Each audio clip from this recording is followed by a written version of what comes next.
Yo, yo, get up, nah I ain't a quitter. Toss me the ball, I'm a really big hitter. Big picture, I'm a straight killer. Rising the song to the highest bidder. Got juice, got gas, I'ma move fast. New shoes, new tracks, like who's that? I'm new, come back, better than last. Yeah, it's a new me, never gonna look back. Never gonna look back. Cause damn, I was built to last. You move slow and I move fast. And that's facts.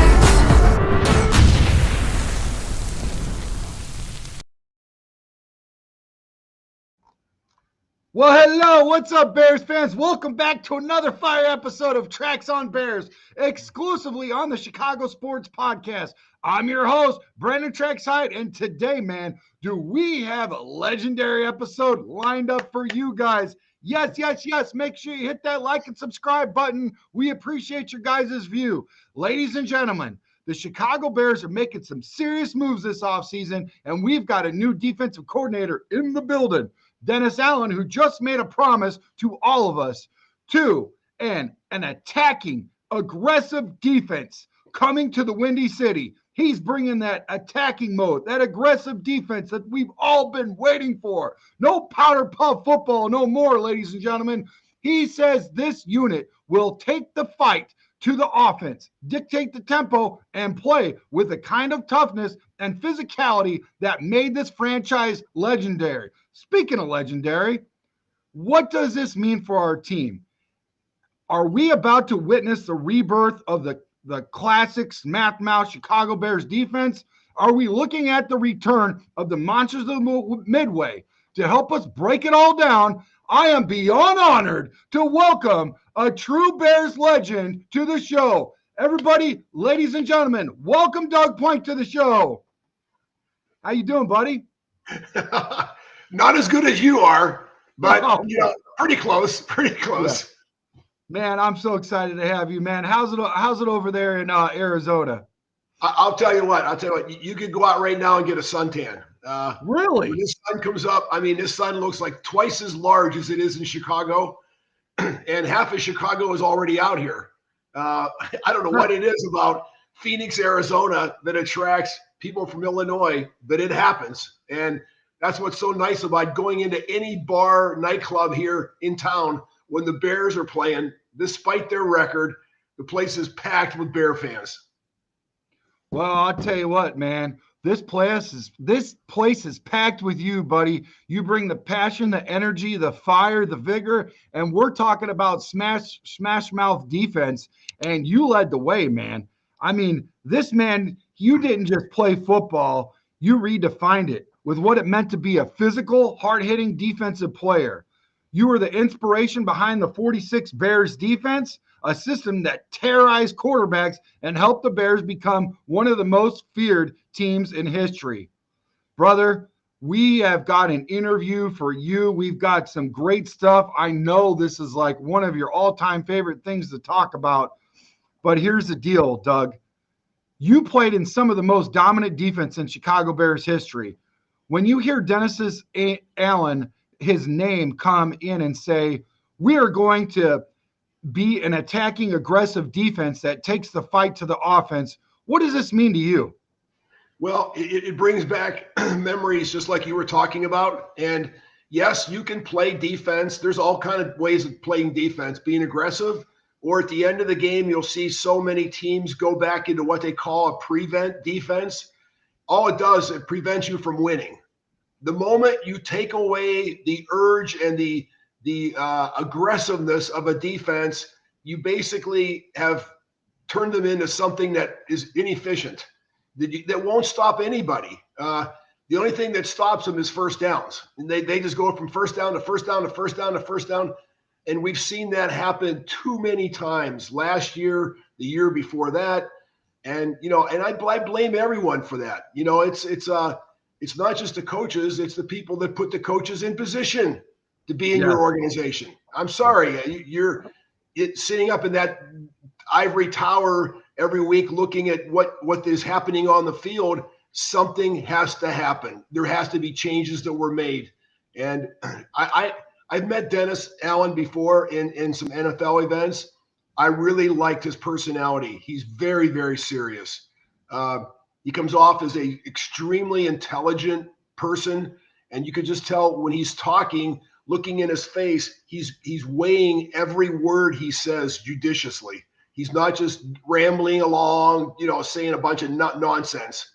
Every word that comes out of his mouth has impact. And when you're sitting in a room of people, players, and you're seeing a coach like that, it's reminiscent of the Mike Ditka.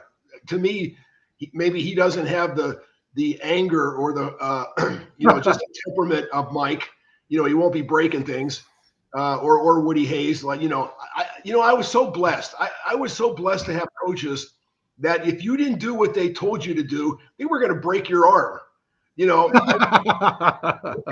on, it doesn't get any better than that. And really, fear has so much of a factor in playing football, because even though nobody talks about it, when you get two objects, like we've seen the last few days on our news stations, a helicopter and an airplane running into each other. Well, that's what you almost have to do in sports. You want to be the helicopter or you want to be the plane. It doesn't matter, because one of those two, you got to come together and smash, and there has to be almost nobody left. And that's the mentality that the Chicago Bears. I know that sounds crazy. No, I'm not meaning to make any light of what happened, accident-wise with these aircraft. But that was serious business. And all I can say is, when you're in a football NFL defensive meeting room, it's all serious. There's no jokes. There's no laughter. Yeah. It's serious business. And as a result of being an aggressive team, yes, there are going to be people that get injured or hurt. That's the nature of the game. You're running people into each other. It's not motorized vehicles in this world. It's human beings. And and I don't care what kind of helmet they come up with, what has a pillow on it or whatever, it's still a very, very violent game. And, I just think the fans in Chicago for years, decades, long before Gary Fensick and I got there, this was an aggressive, take no prisoners team. And I think so many people in the city of Chicago are longing to watch that same type of aggressiveness. I used to get phone calls and letters and messages afterwards. Even though we lost the game, they would be complimenting me on a hit that I made, or Gary made, or Mike Singletary, or Richard Dent, or Dan. I mean, it doesn't matter. The Chicago Bears fans have a certain iconic nature to them. They'll, as long as they show up at Soldier Field and they see your team just going out there and pummeling the other team, they're happy. They're happy. And I honestly, I've and they're going to let you know when they don't like it either. It's like, it was hard for me at first when I came from Ohio State, because that fan base never booed anybody, because we were always winning 25-0 or 30-0 or whatever. The NFL is different. It's back and forth. And what you want to do is, you want to promote an image that is going to be, when you come to play us, it's very serious business. Just like the old Oakland Raiders. Nobody wanted to go to Oakland and play the Raiders because they had a cast of characters like nobody else. Not just on defense, on offense. They had monsters. They would show those individual pictures before the game. You're going, these guys had one eye, a patch over their eye, and whiskers, and big beards, and you're like, oh my gosh, looks like the Pirates of the Caribbean just landed. But that is a type of, and I really believe, and I'm not trying to put things in Dennis Allen's corner in terms of, I'm not trying to portray him. He's a gentleman, very soft spoken, but he's got a wide range. When you evaluate coaches, what's their most excited and what's their most sedate state? Okay. Now, if it's a small gap, then you got the wrong guy. You want a guy that, it's off the charts.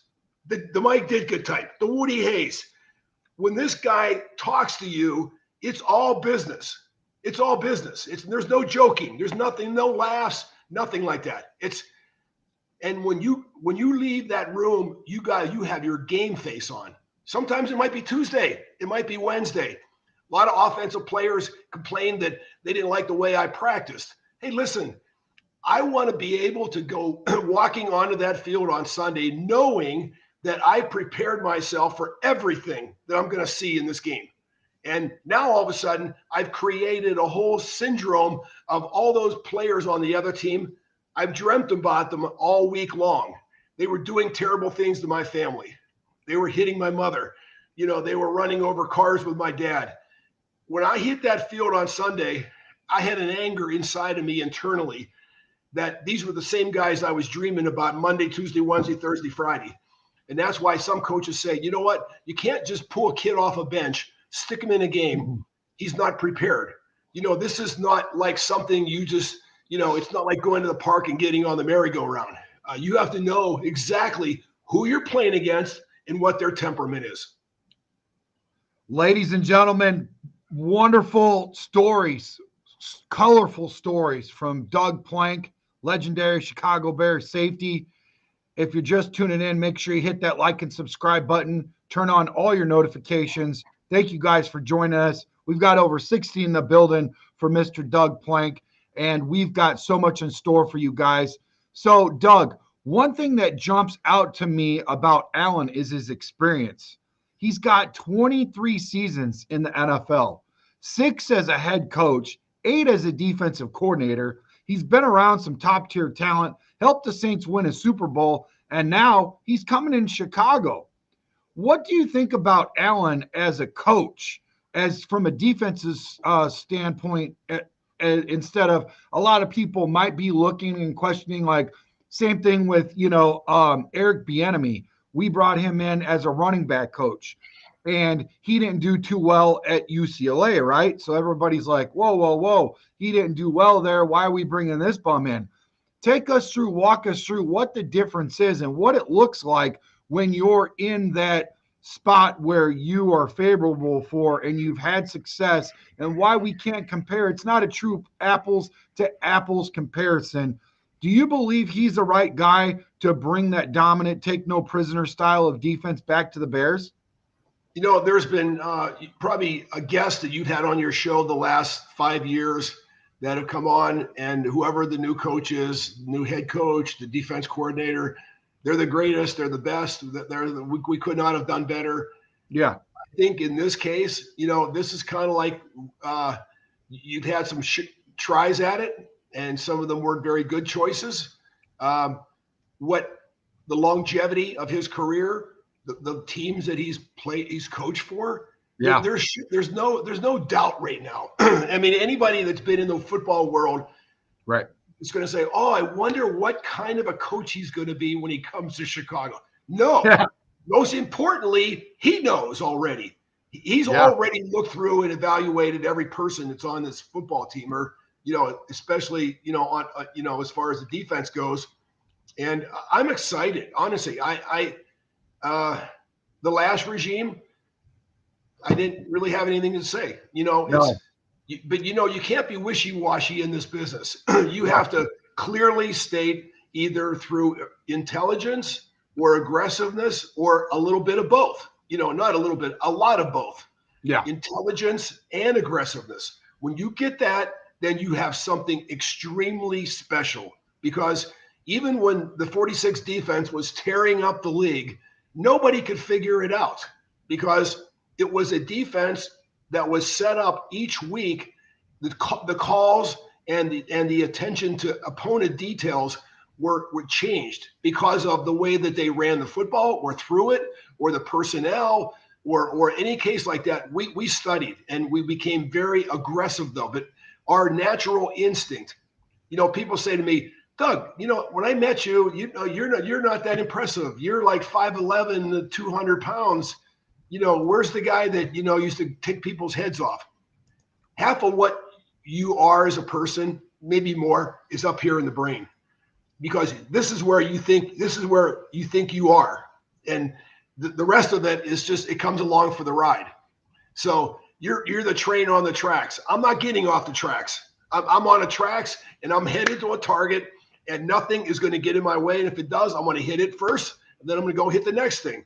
And when you can get a group of people together like that, and this all comes from a philosophy of every day being in front of your team, teaching them and sending the message, here's who we are. And if you are not that individual person, then we are going to replace you. There will no longer be players going to the sidelines during the game, making comments to the other team, other players. No, this is all serious business. You know, when I was there, that 46 period of time defense, everybody would get back to the huddle and encourage each other and laugh. And because we were just destroying the other team. There were games where we didn't win, but they were all limping off the field. You know, their report looked like a roster. You know, we were just wiping everybody out. It's like you got a tractor, and you know, some of these things that I've seen on the road here lately with all the traffic and stuff like that. You know, bulldozers moving cars, you know, that are just parked in front of them. That's what I felt like. You know, on my way back to the opponent's backfield, if there was any other opponents in between me and that, centers, guards, tackles, I don't care, tight ends, they're going down. That's one less person to worry about as we get to the line of scrimmage. And it's, you know, it's a game too that, you know, when you get that type of a notoriety, other teams are literally afraid to play against you. And I remember, just to bring up the Raiders again, you know, during the early 70s and that they had that command of that in the National Football League. You know, there were teams, you didn't want to play the Raiders because if you were catching a punt, it didn't matter. They were just, you don't even have to have the ball touch your hands. They're going to hit you. You're going to be hit from the time you step on the field to the moment you step off the field. And now if you can inject a brain on top of that physical violence, yes, like with Dennis Allen, yes, it's going to be fun to watch. And you know what? And if these guys don't do it, I'll tell you, I'll give you my phone number. You can call me and tell me what a stupid person I am. But one guy, I'll tell you what, I would put my chips on him. I'll put them on YouTube, brother, because you know what? Some of my takes are like, you know, there's two things in life. Sometimes you're the bug, sometimes you're the windshield. A lot of times I'm the bug. But I'm piggybacking off of you and your memory. I'm going to be the windshield every time, man. Another guy, one of our moderators, he just wanted to give you a shout out. His name is Plank. It's actually Denny Plank. I don't know if there's any relation, but he's the moderator. He's a staff member here. He just gave us $2 in donation. He said, triple thumbs up, show Doug the respect he deserves, man. Shout out to you, Plank.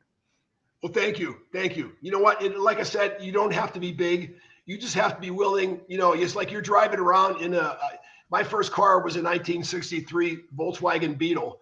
And, you know, it's hard to be aggressive in a Beetle because you don't want to cut people off. Your engine is in the back of your car. So if you want to get into a head-to-head with somebody, you can't even do a crash because the trunk on a Beetle is in the front and you're probably going to die. Yeah.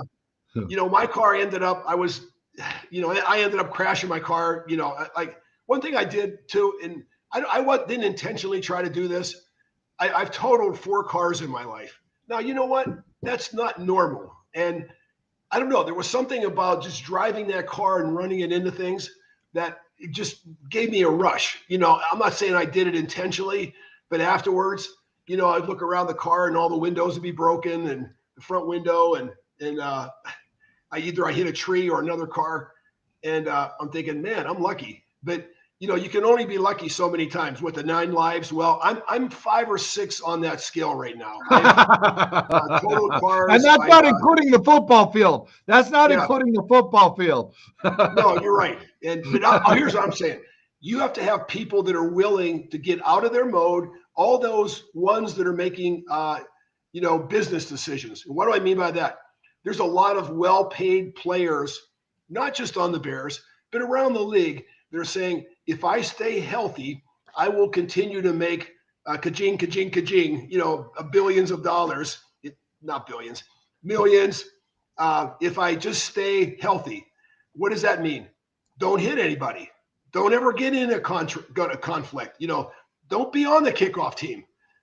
Don't be on the kickoff return team. That's why right now, if you noticed, there's no more kickoffs. There are the kickoffs, but they're adapted to a degree where they don't want to have people get on and crack helmets and get concussions and do all the other things.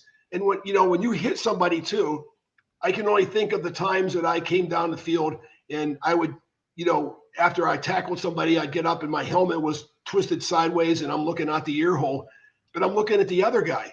He's laying on the ground. He's not even moving. And he might not be the ball carrier. Like I said, my brand of football, you didn't have to have the football for me to hit you. You just had to be, you had to act like you were an aggressive individual. You're going down. Here's the other thing too. People that are blockers normally don't expect to get tackled on a football field. I tackled some guys for the first time in their life and they never got back up. I'm not laughing. I'm just saying when someone sees that on film, you go, uh-oh, we have a runaway train here. This is something that you want to be aware of as you come down the field, because this guy is going to just, collide with you, at any moment. And I just think, I think we're going to start seeing stuff like that, not just foolishness, but planned aggression. And on defense, and of course, I'm more concerned with defense than I am with offense.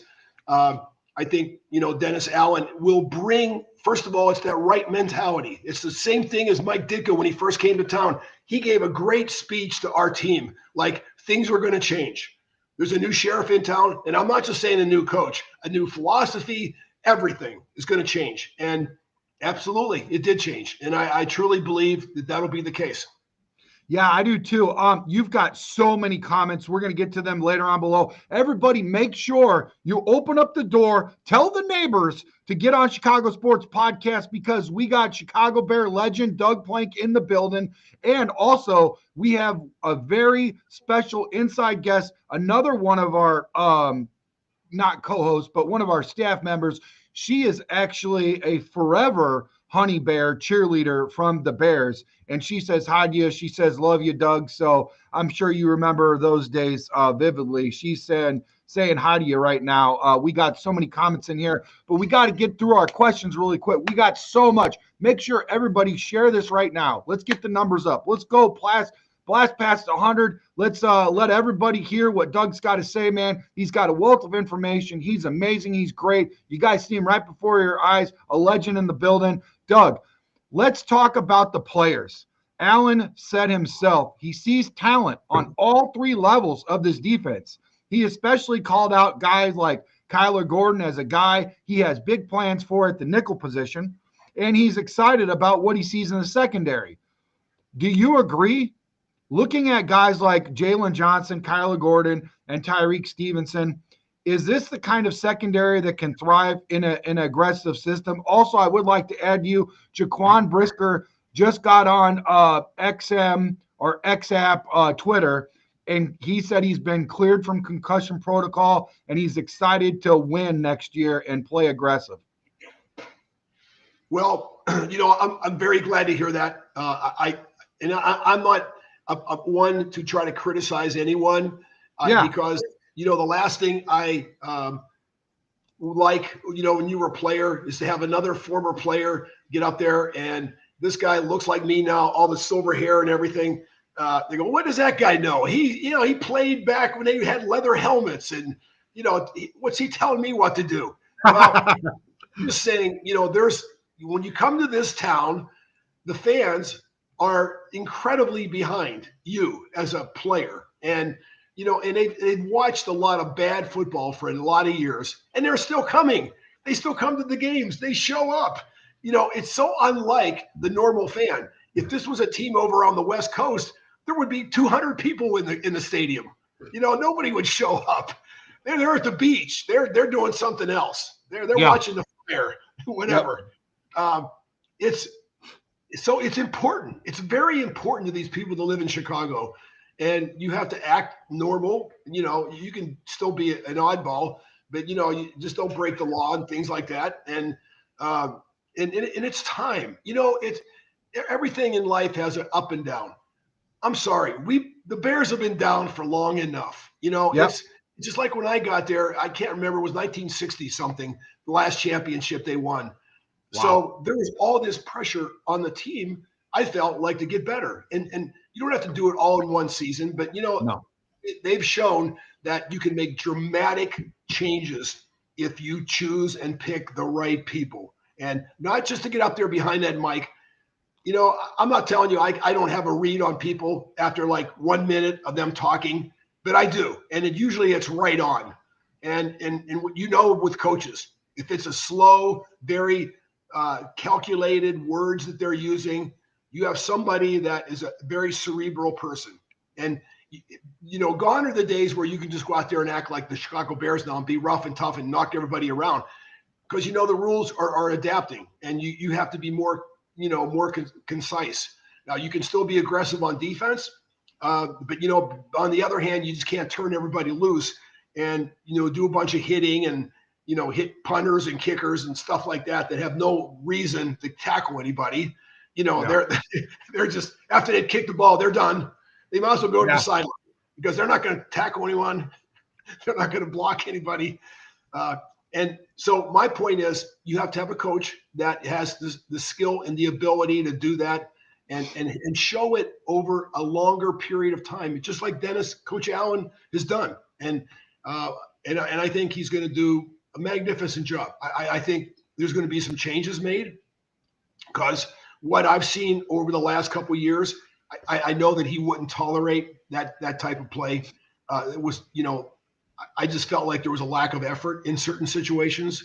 And, the other thing too is, if you keep, here's what was really tough about playing Ohio State. Every defense we had was 3 deep. In other words, every defense that we called, it was the same defense. Now, they did win the national championship. Obviously, things have changed, and I might want to get into Ohio State. Here's my point. You have to have somebody that's creative, that recognizes players' abilities, like Buddy Ryan did in 1985 and prior to that with the 46 defense. And he almost designed a defense exactly for that defense, attacking, rough. Instead of read and react. That's what the old philosophy of defense was. As the play starts, you're reading it as a defender, as a defensive back, as a linebacker, as a defensive tackle. You're reading what's happening as the play evolved. No, 46 defense was, as soon as the ball is snapped, everybody's going to go to the quarterback. And then he would make a variety of different adaptions to that philosophy. But there was always, always, always somebody heading straight to the quarterback. The other thing, whenever there was an interception, number one, the intended receiver got blocked immediately. And those that weren't blocking the receiver were on their way to the quarterback. Now, it got to a point where when quarterbacks would throw interceptions against us, as soon as the quarterback saw the interception, he would run to the sideline. He knew there were, other than the guy catching the ball, the other 10 guys were coming after the quarterback. Now, that is the kind of mentality that is going to get the Chicago Bears back on track. And, they're never going to be this stylish, multiple motions and all that. And they might be, but one thing that you can do, regardless of what happens, you can have a tough, aggressive defense that's going to keep you in games, whether you like it or not. Yeah, I agree, man. And you know what? Here's the deal. You were very aggressive, very passionate. You still are to this very day. And that's what we like to see. That's what we want to have back in the Chicago Bears with our players. And with that being said, though, here's the other side to that. We've got to talk about the front seven. And they weren't nearly as storied as some of the guys that you played with. The Bears' run defense went from number 1 in the NFL in 2023 to number 28 in 2024. That's a huge, massive drop-off. Allen talked about how important it is to have how to affect the quarterback. But do the Bears have the pass rush to do that? Montez Sweat, Javon Dexter, DeMarcus Walker. Are these guys enough, or do we need to add another edge rusher this offseason? What's your thoughts, Doug? Well, I would say just this is an opinion of Doug Plank joining on this opinion. No Gary Fencing, Dan Hampton. This is the Doug Plank philosophy. I just felt like their pressure was lacking. Uh, the Bears should realize this. Look when Justin Fields his first game at Chicago, he had 8 sacks. One of the most athletic quarterbacks ever to come out of Ohio State in terms of running and getting around the pocket and throwing the football. 8 sacks in one game, that can't happen. And my point is, if you want to change a game, start pressuring the quarterback.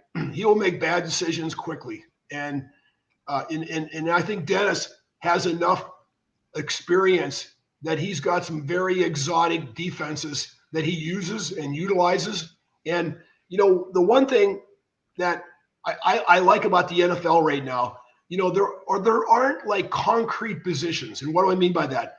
This is the only thing that you can do. You can rush the passer in this lane. You can't go left. You can't go right because that's not your ability. You're just you're a train on the tracks.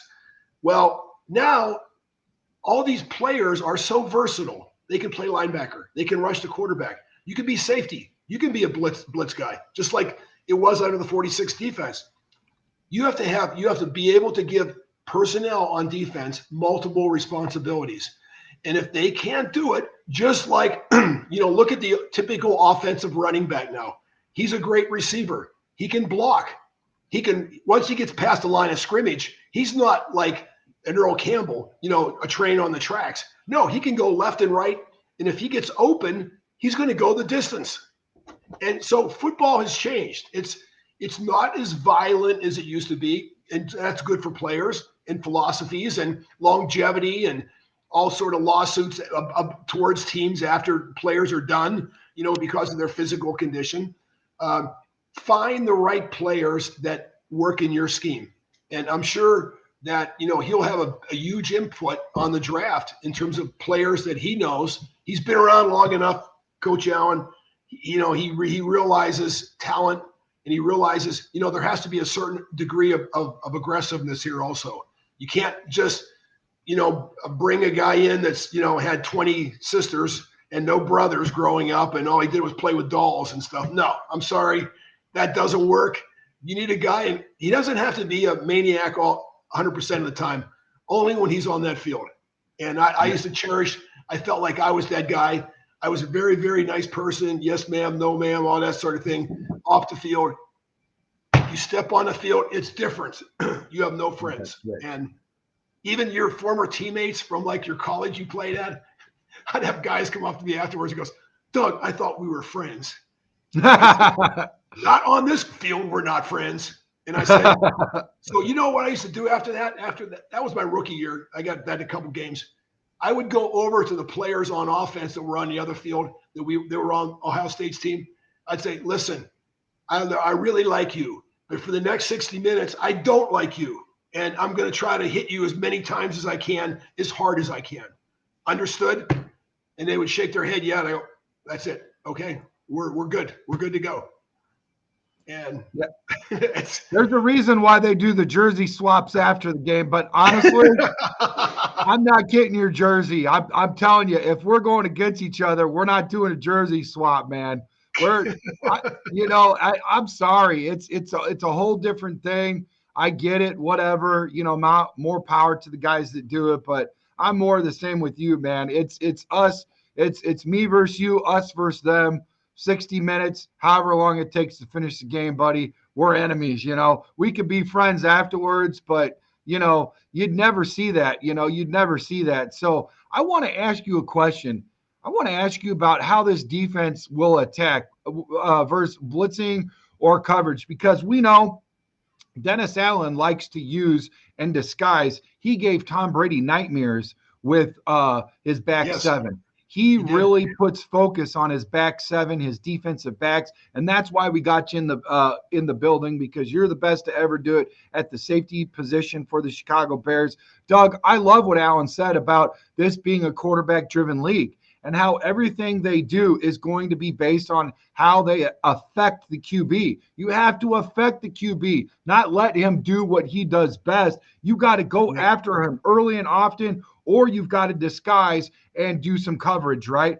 He said they'll mix rush and coverage, but he didn't commit to how much they'll blitz. Based on what we know about his coaching style, what do you think? Are we going to see more blitz-heavy Bears football, or will this defense rely more on coverage?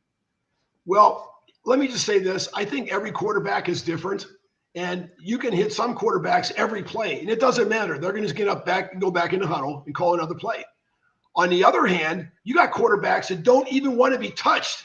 You can't even touch them during the practice week. Get out of me, guys. There'll be times, on our team, I'd touch a certain quarterback and get away from me. And I'm thinking, okay. But you know what, though? Coach Allen is understanding. That's where his longevity comes in. He's got history with almost every player in this league in terms of what their likes and dislikes are, who they are, what kind of, they have bravado. Are they willing to get hit a couple times in a row? Sometimes you hit somebody and, I was a quarterback in high school. The one thing I didn't like was, no one blocking from the backside, and you get hit in the middle of the back. Back in my day, you could hit somebody with their helmet right in the middle of their back. Hey, listen, you never forgot that. So all you have to do is get hit one time in a game, and you're going, uh-oh. Every time you go back to pass, he goes, you're looking behind you like, where is that guy? Is he coming? Is he getting me? I just think that, over the years, he's experienced, he's presented, a very wide variety of defenses that he's been in control of. And, the other thing is, it's one thing to design the best defense in the league. You need a person, though. You need a person to be able to motivate the people that you're going to be putting in that position to run that defense. And I've never been in a pre-game meeting with Coach Allen, but I know from just talking with people that have and just seeing his demeanor on television, he's the right guy for this, and I'm not quick to try to endorse anybody because, then that's on you. You're living with that the rest of the time. But I'll just say this. I think this team is going to find out real fast who he is as a coach and what he wants. And what he wants is for the Chicago Bears to win and do it in a very bravado fashion. Let's become the Chicago Bears again.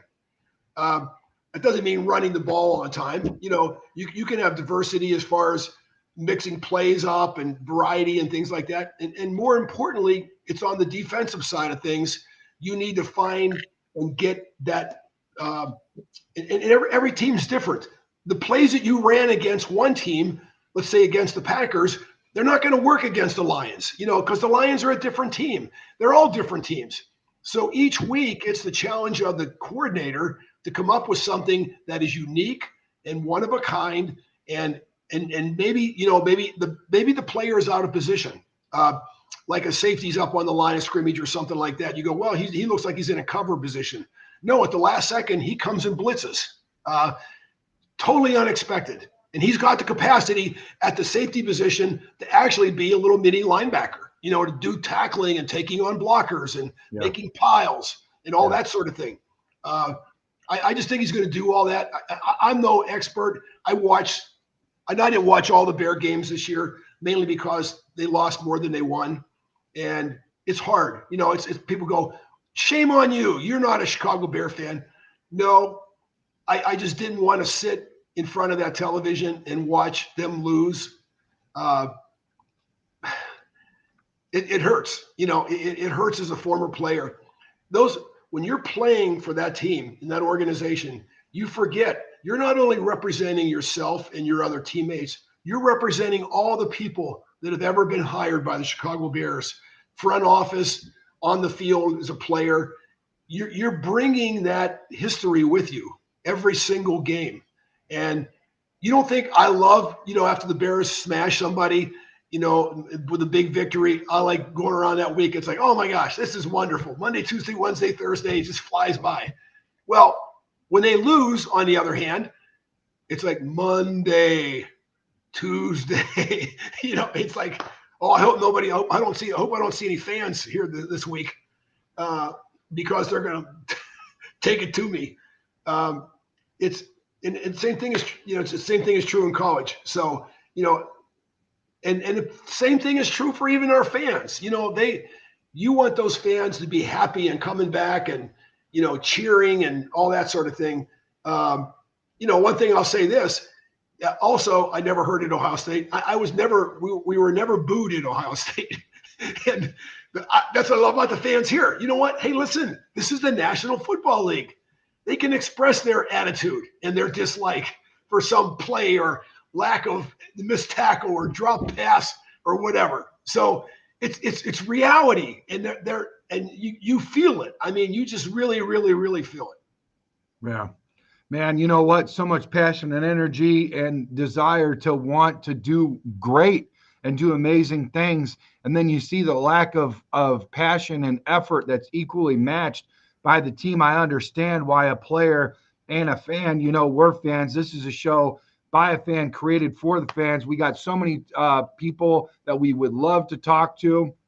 Got so many comments for Doug. We're almost done. Right now, guys, I just want to call an action. Here we go. We got some big goals for 2025, folks, and we need your help to make it happen. We're on a mission from God to hit our first 3,000 subscribers.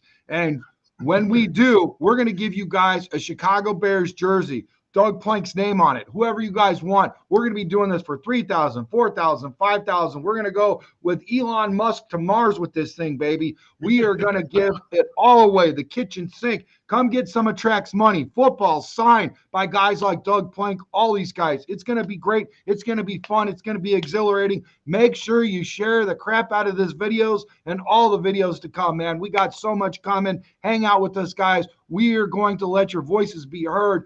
From a fan to a fan, I promise you, we're going to get to it here in a little bit. We just got a couple really awesome questions to ask. At least I think I am, because I wrote them for Doug. So hopefully you guys do too. But hey, like I said, if you guys want a Caleb Williams jersey, Doug Plank's jersey, Jalen Johnson jersey, one of the throwbacks like Doug's, we got you covered, man. All you got to do is like this video, subscribe to our channel, turn on the notifications to all, share these videos with your fellow Bears fans. Help our community grow. You guys are part of the community, man. You guys are what make it great, and this is great. We're building something special here, and you're part of it, and it starts with you guys. So we got 5 questions for the fans out here, and we are going to see what you say, and we're going to hear what Doug has to say about some of these questions, and we're going to get engaged. We're going to dive in, man. You're not going to get this on the 3-letter networks of ABC, NBC, 4-letter networks of ESPN. You're going to get it right here, ladies and gentlemen. Here you go. Here's the 5 questions for you guys. Do you believe Dennis Allen's aggressive defense will work in today's NFL? Why or why not? Who do you guys think will benefit the most from this new system? Will it be Jalen Johnson, Kyler Gordon, Montez Sweat? Who? What's the biggest defense weakness that you guys see that the Bears still need to fix? Mine is the interior defensive line, because if you can run right through it, your boy Tracks, I'm 6'6". If I fall forward, I'm going to get about 5 yards.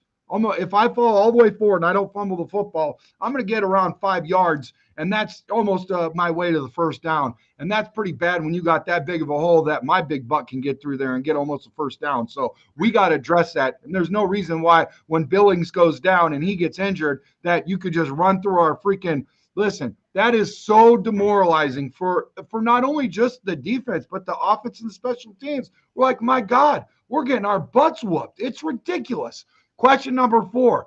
Would you rather see the Bears draft an edge rusher or a shutdown cornerback in the first round, guys? What would you rather see, an edge rusher or a shutdown cornerback? Me, I want some hogs. I want some big body boys that can just soak it up, block it up. So guys like Doug Plank can just penetrate, run like a fucking Cuban Missile Crisis right through you, man. And all these guys just deliver an attack and do some zone blitzing and all kinds of exotic stuff and just freaking put the hurt on quarterbacks and try to get to the 3rd string quarterback, and then the punt formation comes out. That's what I want to see, ladies and gentlemen. Question number 5. What's the most dominant Bears defense of all time? I hope you guys answer it right so you guys aren't the bug. Okay, be the windshield today. Was it the 1985 Bears? Was it the 2006? Another year? Drop your thoughts in the comments below. We can't wait to unpack this. We got over 81 in the building. Let's get to 100. All right, let's go to the top. Let's go to the top, at the very top, so everybody's voice can be heard. Man, I'll tell you what. You know what this looks like, Doug? When they say enter your birth date online and I feel like I'm spinning that wheel, I'm like, oh my God. Oh my God. It's ridiculous. You know what I'm talking about. Oh, it's like, what was that? The Price is Right when they spin the wheel, right? Yeah, that's right. Yes, nothing's better than that. I'll tell you what, that is great TV. Spinning the wheel. Spinning the wheel. Yeah. All right, so Plank says bear down. James Childers, bear down. Plank, bear down. Let's go. This is all the stuff before you got here. This is all the pleasantries. Like they were just getting ready for us. You know, we were backstage putting our makeup on, wink, wink, you know, getting ready. Sound checks, you know. My internet is kind of slow. You better speed it up, buddy, because we went through a lot. Plank says, breaking news, Bruce, bear down. Plank says he's not going anywhere. What up, everyone? Bear down, boys. Happy Sunday fun day. Hell yeah. Philip in Montana. This is what I love about our community, man. The pleasantries where you guys connect and say hi to each other. It's great, man. Ain't it great, Doug? You know, you go through life and you're getting older, as we all are, or we're already old.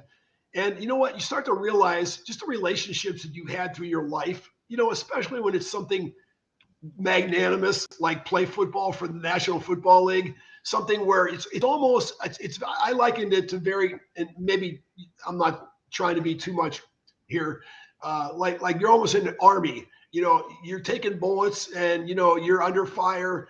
You're with your teammates. You got your helmets on. You got your jerseys on. They're all the same.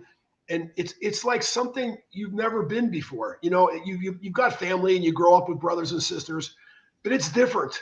You know, you never had this kind of longevity or commitment or loyalty to other players in that little huddle because you would do anything you could to protect them. There were times where other teams were running plays against us, sweeps and things like that. And I had a fellow safety in front of me, Gary Fensig, who would go chop all the blockers down. You know, so by the time I got there, it was me and the ball carrier, you know, but that would have never happened had it not been for Gary taking out all the blockers. And it was things like that that just made me, I mean, I've never cried in my life until I got to the Chicago Bears.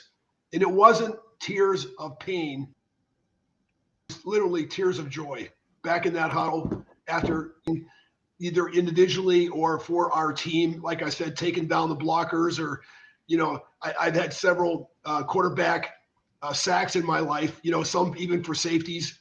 And those were fun, man. You come throwing through that line like a defensive linebacker, and there's the quarterback going, oh my.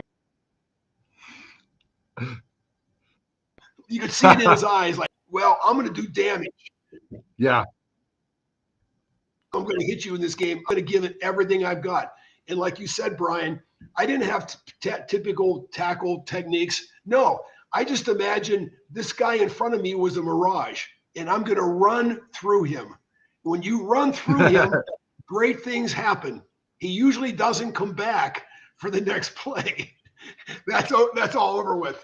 But the camaraderie and teamwork, and I think Dennis Allen has been around long enough that he will promote that.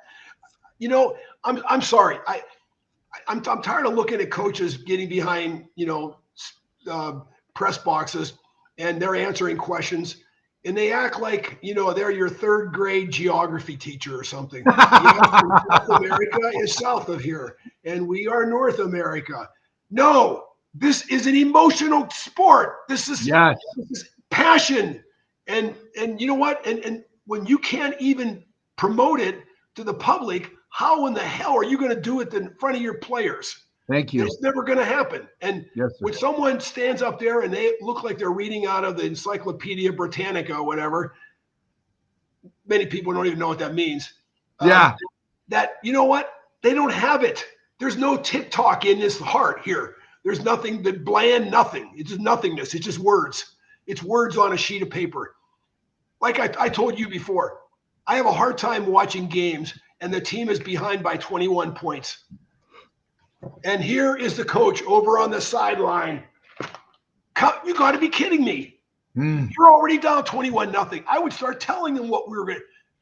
Nothing. You couldn't get any worse. You already have. And stop taking, those plays on that sheet of paper have been working really good for you, right? 21 points down. No, in fact, when I saw the camera looking at me, I would just go like this. I'm tearing this sucker up. We're going to call it, as I see it right now. And if nothing else, there were times where we lost games by a lot of points. But you know what? You walked off that field at the end of the game saying, you know what? We kicked butt today. There was nobody leaving the other side of the field with a smile on their face. Yeah. They played the Bears today. And let's hope they get back to that. Yeah, absolutely. Well, you've left a lot of smiles on our faces, man. There's a lot of people that still want to talk to you. Phil says, bear down, Mr. Plank, triple exclamation point, baby. Plank says, welcome, Doug. Thank you for your time. Plank says, legend, Doug Plank. Holy, yeah, he's excited. Is that, oh my God. Darius Morgan said, let's go. A lot of hand claps right there, man. Who says you can't have church in the desert and in a garage, Philip says, king of the 46 defense. Bear down, Doug. Doug effing Plank. Man, these guys are getting excited, man. Plank says, Darius Morgan, bear down. Doug Plank, cross-eyed. That guy's going cross-eyed for you, Doug. Maddie Focheesy, Plank is why I wanted to play safety. How about that? How many times have you heard that, Doug? You know what? Yes, I love it. I love it because I grew up in Pittsburgh. Pittsburgh never won. Back in the day, they just weren't winners. I loved watching the Chicago Bears. Meeting Dick Butkus was like a childhood dream. And it's one of those things that when you're able to have this emotion, and you know what? I'm not saying this because just they won the national championship. I learned how to play with really great players at Ohio State, though, because many of them were first-round draft picks my year. I happened to be a 12th rounder.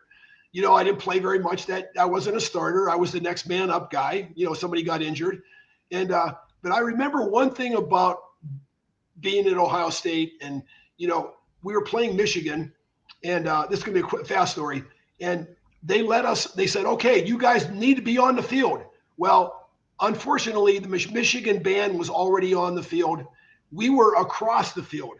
Now, we came out of that locker room like a herd of buffalo, and I don't think there was many people standing from the Michigan band after that, because you know what? We were so energetic, so emotional. It wasn't about running over the band member. It was just like, when you come out of that locker room, physically, mentally, you got to be ready to go. I mean, this is going to be something that if the game starts in a couple minutes, in which it's going to, you're going to go from this nice person living in a neighborhood to somebody I don't even want to try to talk about.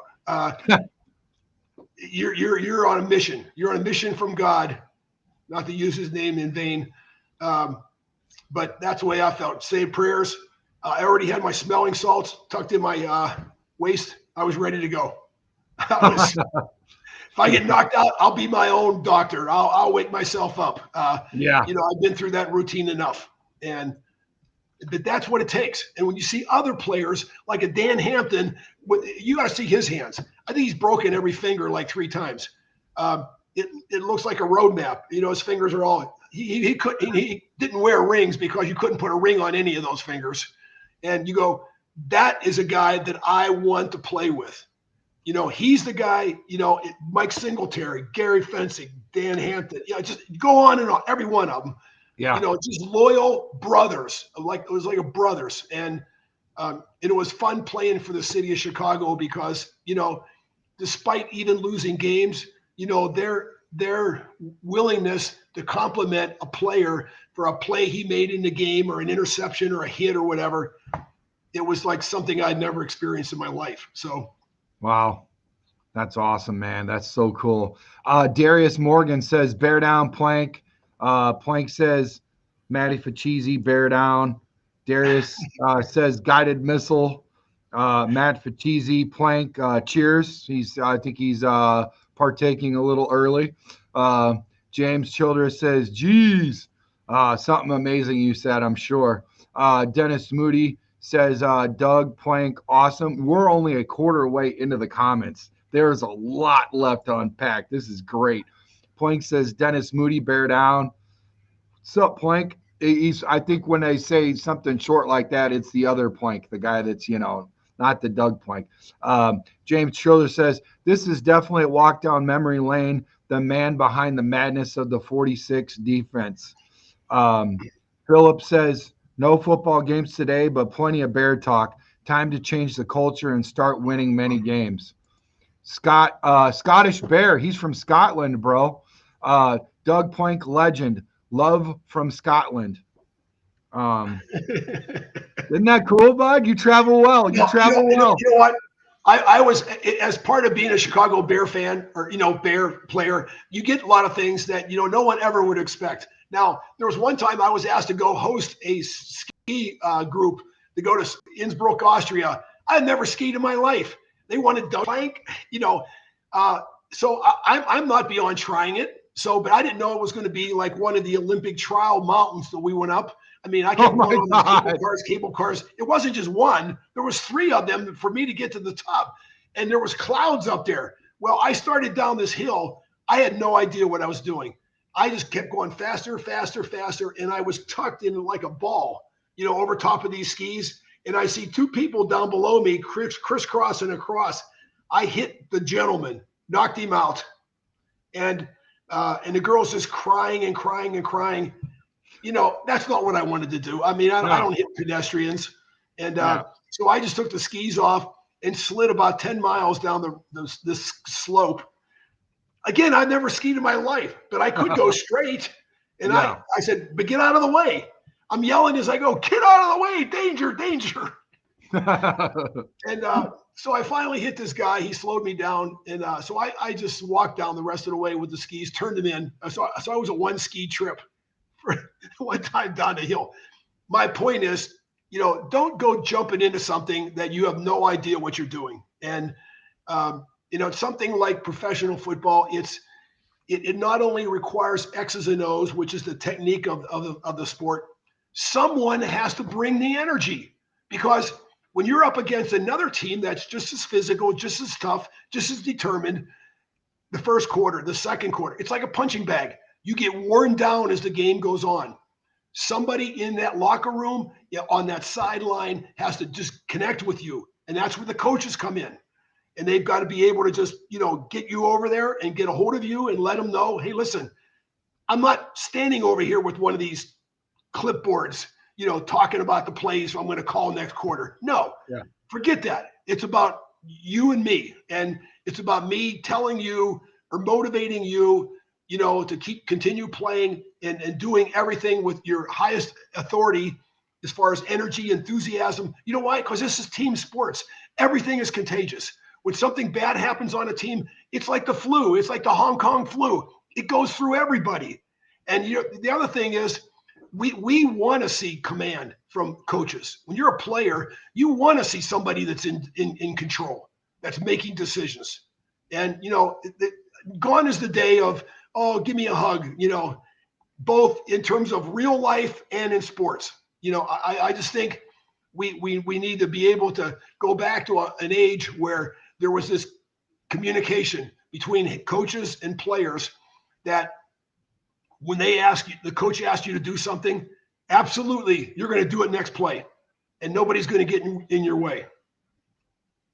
Yeah, I agree, man. You got to execute. You got to be at, attitude and attendance, be there with a smile on, get aggressive, get mean, Get down and dirty for your team. Do the dirty work.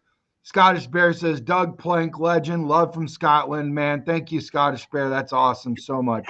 Brandon, Plank says, just something you said that makes me laugh because I had a coach one time. He goes, you know what? Act like you're happy to be here. So when the game started, a couple times I remember I really hit somebody really hard, and they looked at me like, wow, and I started laughing. Hey, let's do it again.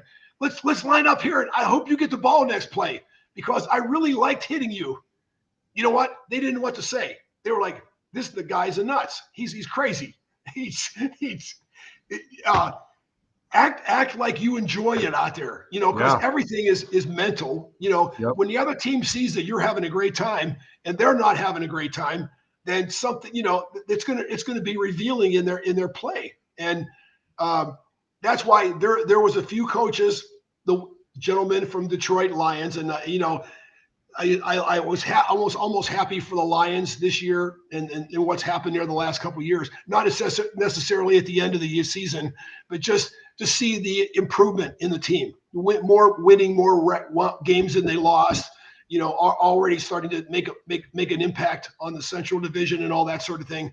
But he was a coach that connects with the players, and when he goes and talks to them, it means something. You can see it on television. Yeah. That there's a conversation going on, not just a pat on the back or a push or worse, nothing. Right. Not even having a conversation.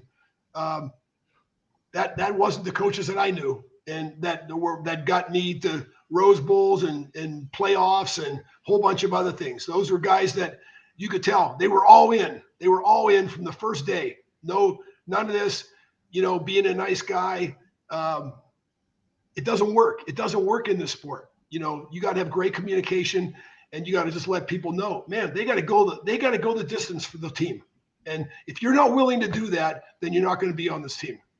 No, they'll find a replacement for sure. And I'll tell you what, I cannot replace the people that are here in this building. They have showed up and showed out. We got almost 60 on XApp and 30 on YouTube. Make sure you guys hit that like and subscribe. Share this video, man. This is some great information. We are unpacking all the comments right now. Everybody that wants to talk to Doug, their voices are going to be heard. We're going to get through this, guys. Chris Racco says, Mr. 46 himself, awesome to see you, sir. Matty Fuchisi, something you need a coach to break things.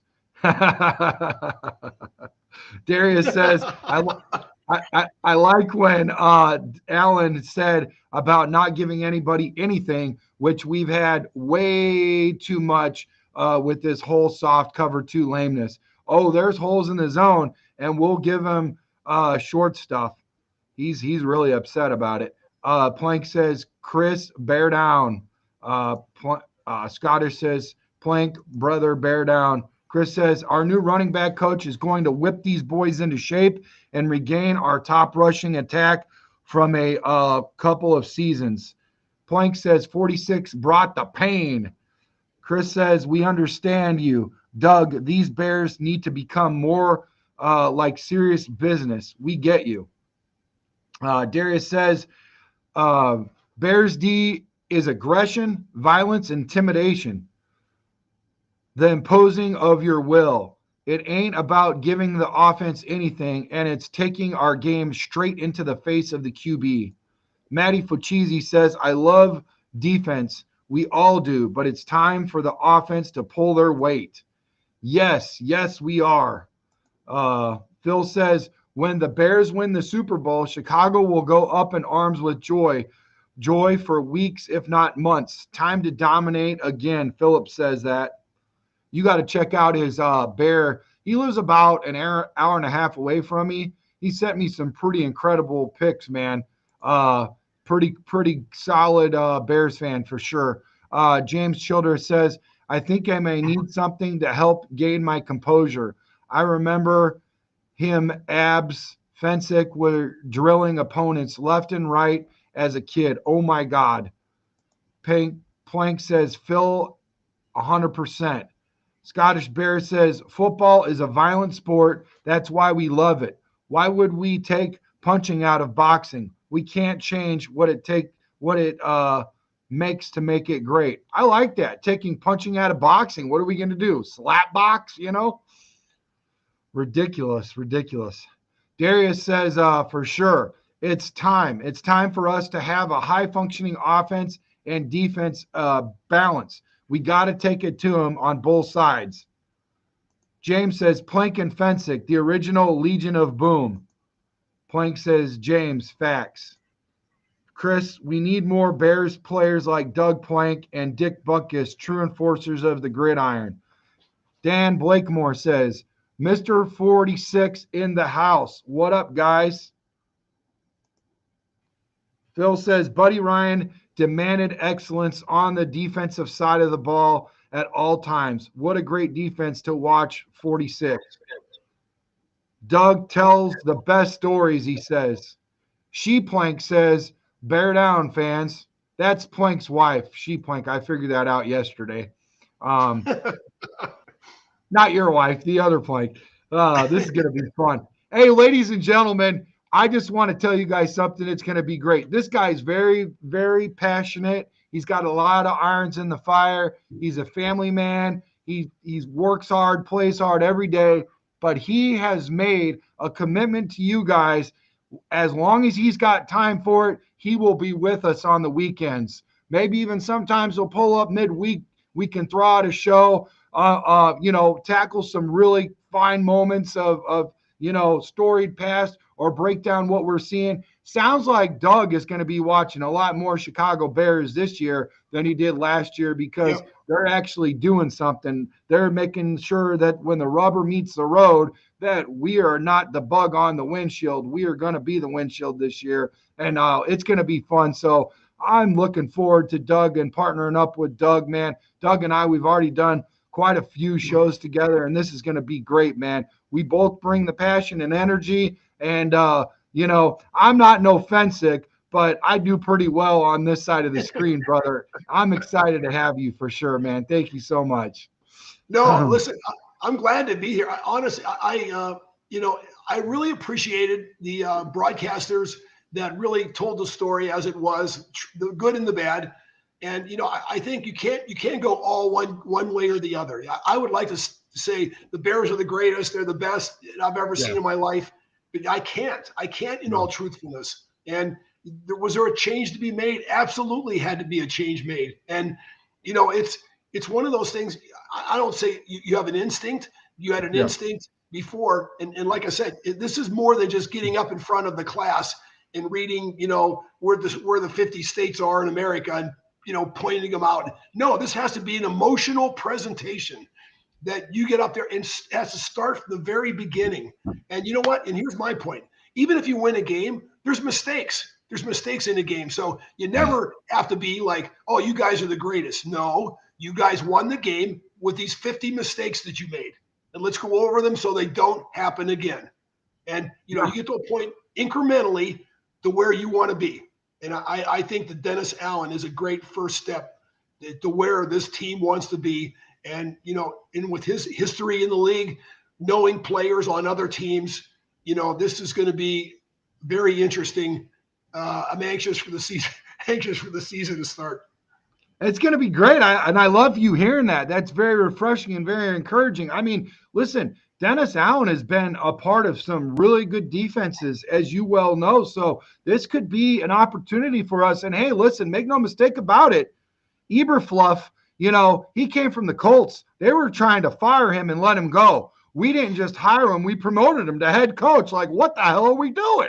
And so now Ryan Poles actually has, for a first-time GM in the history of ever, he was with Daddy over there in Kansas City, Andy Reid, and he saw all that work out. So everything looked good.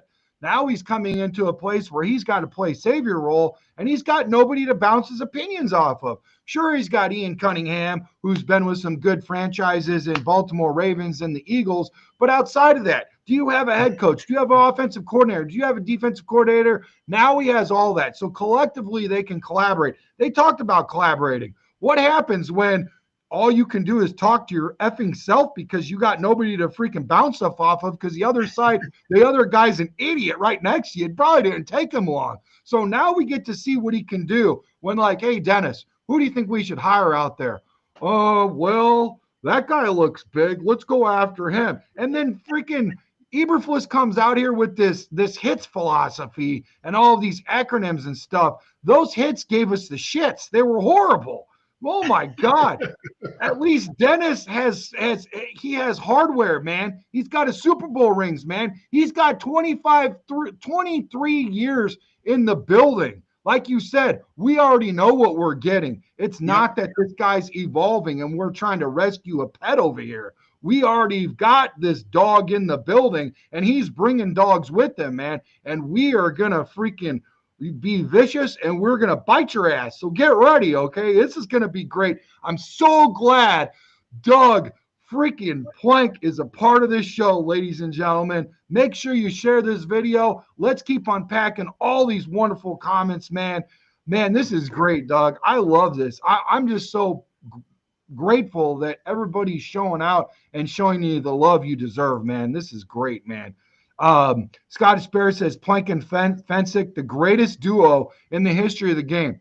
You've got my vote. I believe that wholeheartedly, Scottish Bear. That's 100% for sure.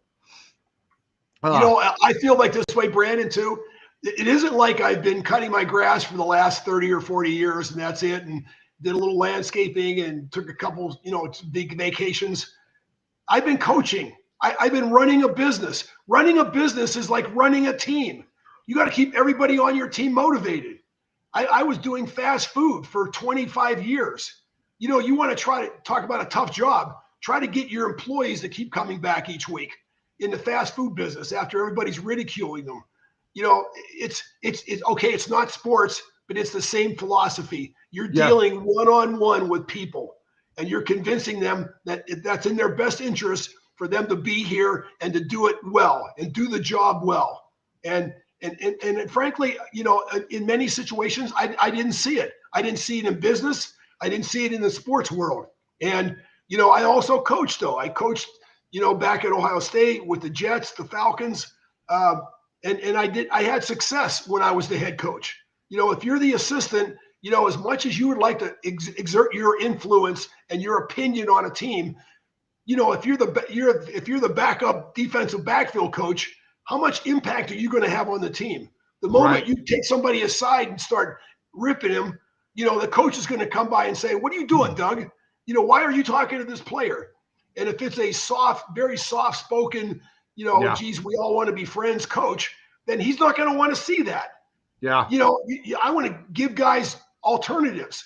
And if they break the rules, a lot of times when they come in, their locker is empty. Because their stuff has already been in a box and sent to their home address. I don't even want to talk about, coach, I'm going to change. No, you're already done. Your box is on its way to your wherever, Transylvania. And, I suggest you get right behind it. And because your impact and your time on this team is done, it's over with. And when other players see that, I'm telling you, it's like walking the plank on a pirate ship. You know what? This is the end. You're going into the ocean. Yeah. And if you continue to do the wrong things at the wrong time and spread, you don't want poison on your team also. You want guys that are positive.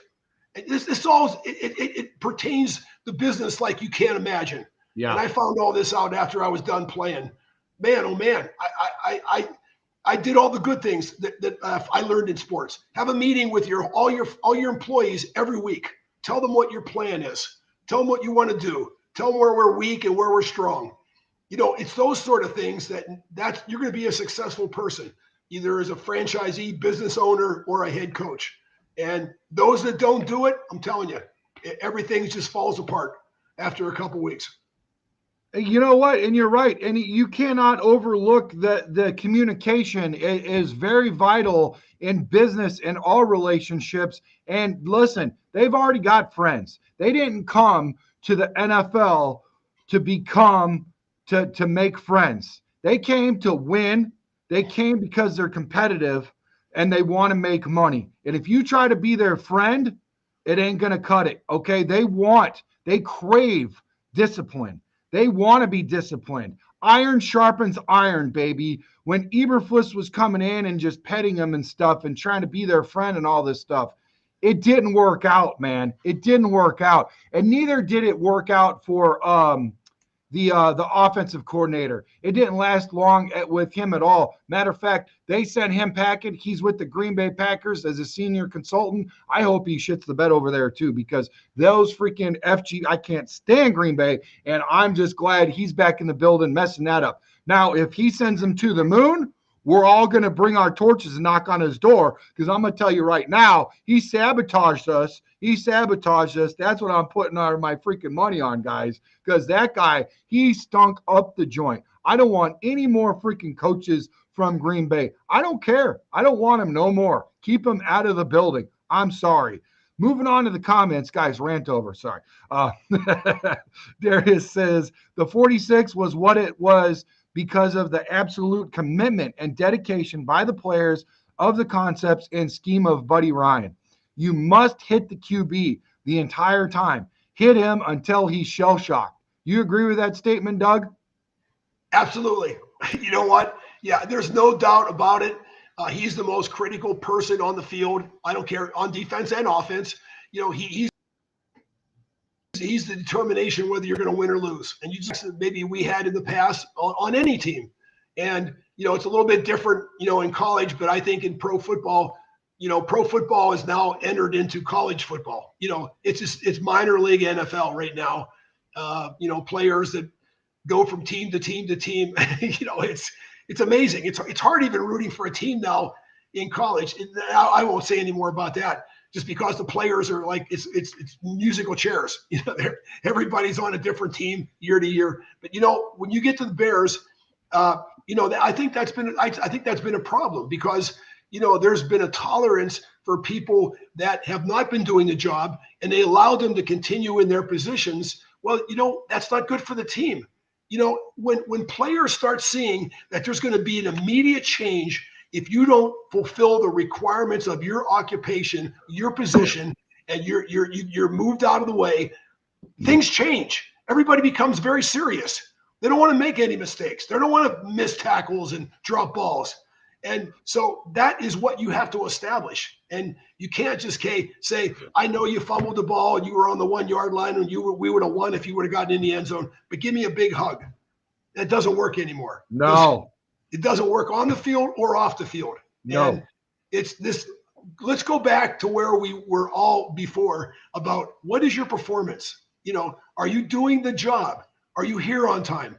I love the coaches that said, if you're early, you're on time. If you're on time, you're late. That's Buddy Ryan. That's got to be Buddy Ryan and his military philosophy. It's got to be, because I'm a veteran, and they said that all the time, man. You would see guys running down the hallway so they would get in those meeting rooms early. Yes. They were like they were an hour late or something. I mean, they were running to that meeting room to get there early. They did not want to be the last one. And the last one in closed the door. So if that door was still open, that meant there were still people out there running around in the hallways. And, you know, football was always a game. It's not a game once you get out of high school. I'm sorry. Whoa. It's a business, and it's your business, and it's your job. And, you know, and the other thing is, who would want to even play on a team that was losing all the time and there was no discipline? It didn't matter how much you get paid. You know, after a while, money is irrelevant. How many cars can you have? How many houses can you live in? You know, how many vacations can you take? It gets ridiculous. And you want to be on a team that's winning. And you see the enjoyment after every win. Maybe not on the field, because they don't want you hugging people on television. They want you to go, as soon as the game is over, you all are supposed to run to the locker room. Get in the locker room. I don't know why. I mean, you know, so you could celebrate in the locker room, I guess. It's, you know, but you got to follow the rules. That's the way it is in the United States.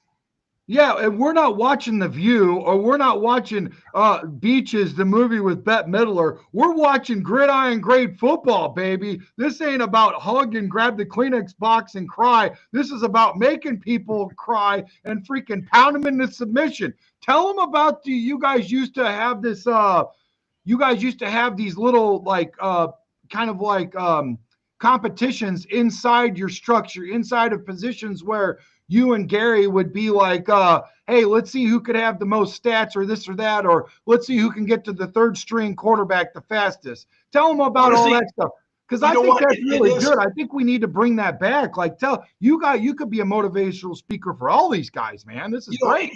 Especially, with some of the teams that I played on, I knew we weren't going to win that weekend. If it was against some Super Bowl team the year before, because we were still a team in transition, trying to get better.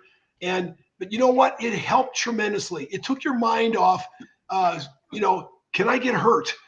Is this going to be, something that will not be good for me if I run into this guy that's twice as big as Gary and I, as safeties, we would always talk about what we were trying to accomplish that week, whether it was tackles. And, Gary mostly led the team in tackles. I only did it for 1 year at free.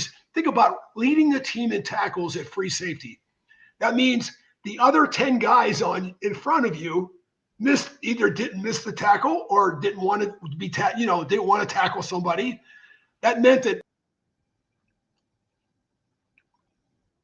at free safety and make a tackle. That's desire. But Gary was a strong safety, and he later moved to free safety. He was a receiver in college, and he said, Doug, when I first got here, I didn't know how to play safety, so I just watched you. And he goes, our numbers were, I can't tell you how many times the referee told me, hey, you can't hit that guy like that. And the same thing that he did, because at 45 and 46 looks pretty fast when you're going full speed and you're hitting and tackling somebody. Yeah. So they would actually yell at each other's.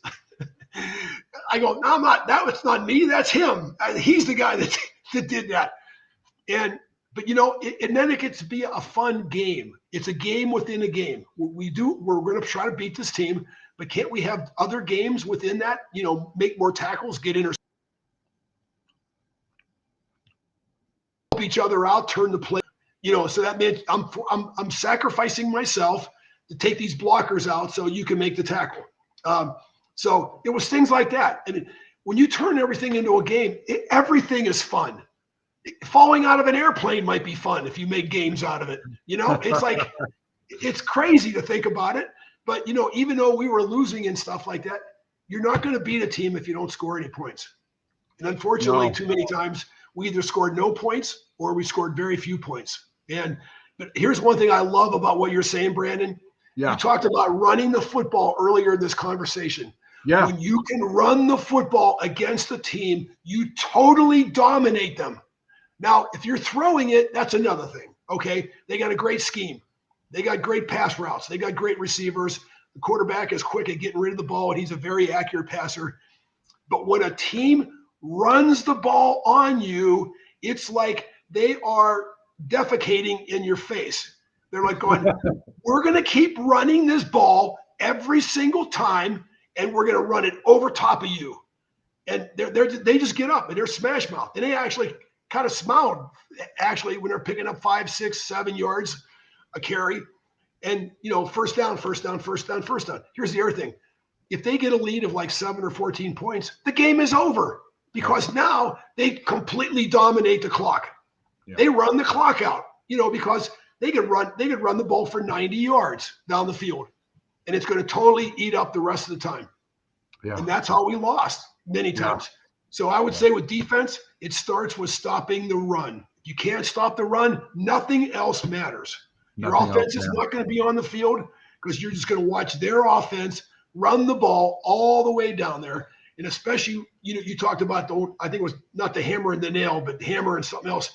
We used to call it the hammer and the nail. You want to be the hammer and the nail. Well, I want to be both. I want to be the nail and the hammer. I want to first hammer them, and then I want them to feel like they just got a nail driven into their thigh or knee or whatever. And And that's why the Earl Campbells of the world, the Walter Paytons, were so feared, because they not only occupied the time, ate up the clock, they were devastating in their running. These weren't just normal runnings where you came up there and you just knocked the guy down. No, you had to literally hit that guy as hard as you could, Earl Campbell, and then you had to do the best job you could at trying to figure out how you're going to get this guy on the ground, because he's an absolute nightmare. He's a hurricane, and he's a tornado. You just hit him and you go, what did I just hit?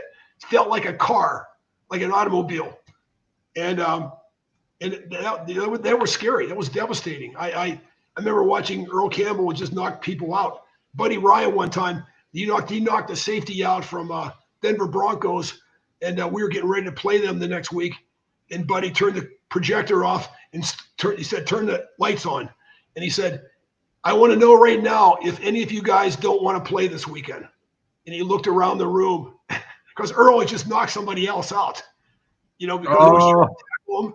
And he goes, okay, I guess you guys are all on board then. So now Buddy put it on your shoulder. So you better not miss a tackle. You better not get knocked out, because he asked you a question. You want to play or you don't want to play? And Doug, tell them the story about how these specific teams, quarterbacks, I think wasn't there even one that didn't play that day because he refused to get on the field against your defense? Yeah, you know what? It was and really you wouldn't hear about this probably much, when you were in the actual game. Right. But no, there was a first round draft pick that we had in Ohio State that was actually playing for the Saints. And he told me, we played them my rookie year. And he said, Doug, I want to tell you a funny story. This was afterwards, after the season was over. And I just saw him in Columbus, Ohio at an Ohio State event. And he said, Doug, I want to tell you a funny story. We were playing against you guys. And we had a receiver that we just signed. And he said, they told him we're going to attack the Chicago Bears by running crossing routes. And he said, no, I'm not going to run a crossing route against those guys. And he goes, plank and fencing, they're crazy and they're going to hurt me. And I don't want to play. I don't want to play this week. And they cut him that week, and I have to believe the story was true. Why would he even tell me, right? Because he was down there with the Saints, a first round draft pick. He would tell me, certainly. My point is, when I heard that story, I went, you know what? It does matter. Even though maybe we don't win every game, the Bears, what Gary and I do in that secondary, it makes an impact. And, I never met a guy in the NFL when I was playing, and Gary said the same thing, that we'd introduce ourselves to each other, whatever, at some kind of event or whatever. I never had one player say, I don't know who you are. I never heard of you. They always go, oh, yeah, I know who you are. I know who you play for. Yeah. And you know what? It gets attention. Not that you want to get attention, but you know what? You need everything you can. You need speed. You need skill. You need determination. You need to be playing for the right team. You need to be doing a whole bunch of things to be successful in the National Football League.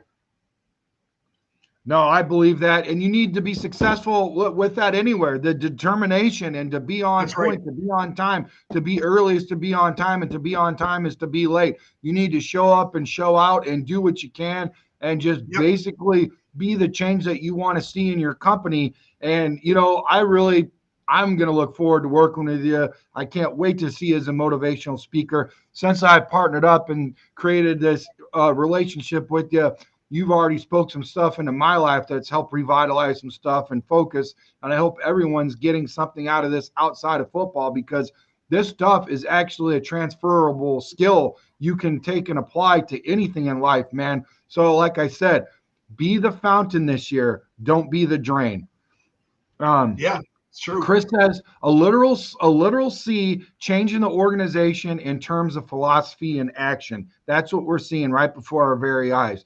Darius says our D should be a bunch of highly trained monsters that scare everyone that goes up against us.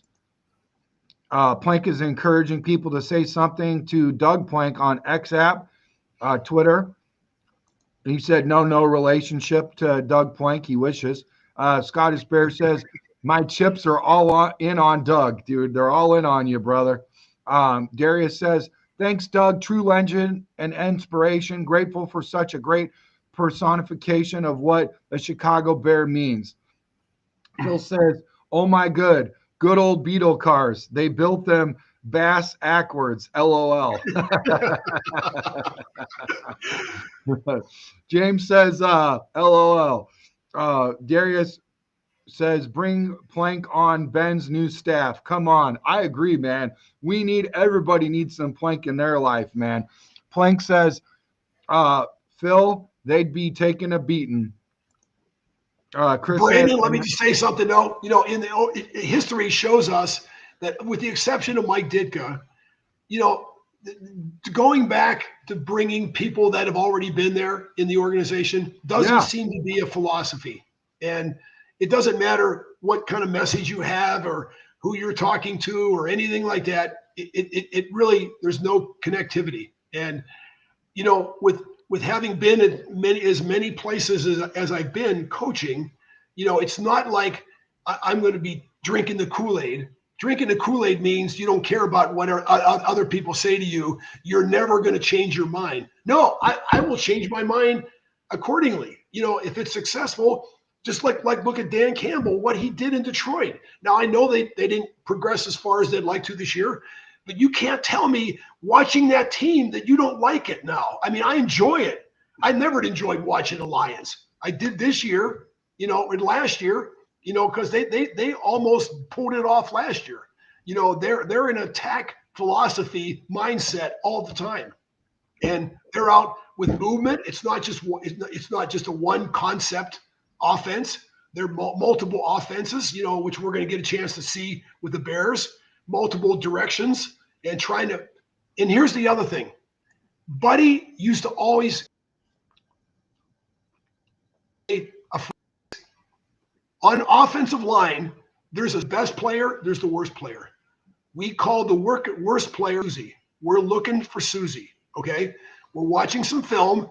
What's the worst player on that team on the offensive line? And we would try to match up and run plays and stunts against that player because he's the weakest player. He's the weakest. Every team has a strong link and a weak link. It's what the weakest link is on that team, whether it's blocking, receiving, throwing, running, whatever. And then we're going to design an odd defense. We're going to attack his butt. So when he comes on the field, we're going to hit him. When he goes off the field, we're going to hit him. And when he's on the field, we're going to take advantage of him. And we're just going to run over top of him. Yeah. You got to take advantage of their weakness. I think we did it the other way around. Same thing on defense. Yeah. Other teams, don't you think they look for the weakest defensive back? Of course they do. The weakest lineman, of course they do. Why don't we start talking about that kind of philosophy? Yeah, or even calling the guy out. Even worse. Hey, listen, that number 98 or something, we beat him to death today. And we knew it coming into this game that he was not a good player. And he was inconsistent. And he never gave us every player. He kept jumping off sides. Yeah, I think calling out the other guy, that's when you know, hey, listen, you're in command. You're in command of yourself and your team. And, and I don't care what somebody says, it's really, really hard to beat a motivated team. I don't care what their talent level is. Talent is important, but it's only important up to a certain level. If that talent is unmotivated, you're probably going to lose. Or you can't have a talent for two quarters of the game, for half the game. In the second half, I've seen players not play the same as they did in the beginning of the game. You know why? Because they weren't in good shape. Because they felt like they didn't have to. They would just Doug, what you just said reminded me of a famous saying, a famous proverb: "Hard work beats talent when talent doesn't work hard." That's and I mean, you were a 12th rounder, and you beat everybody to the spot, and you're a storied safety for the Chicago Bears, and everybody remembers your name. I'm sure there's a ton of first rounders and second rounders all the way up to the 12th round, and their name and their is ripped out of the history books and forgotten. Yeah, honestly, when you get there and you looked around and maybe somebody, played like a first rounder, the first couple minutes of the game or whatever, but were you going to get their best the whole game? No way. No way. And that would show up in high school, college, especially in the NFL, where, you could, at least back in the day when I got there, I mean, it's still a very, very tough, rough, the hardest hits I've ever had in my life were landing on that AstroTurf. Oh, And especially somebody on top of you. Oh my gosh, there was no give. It was made of. I remember at Ohio State when I got there, when they were turning it from the AstroTurf.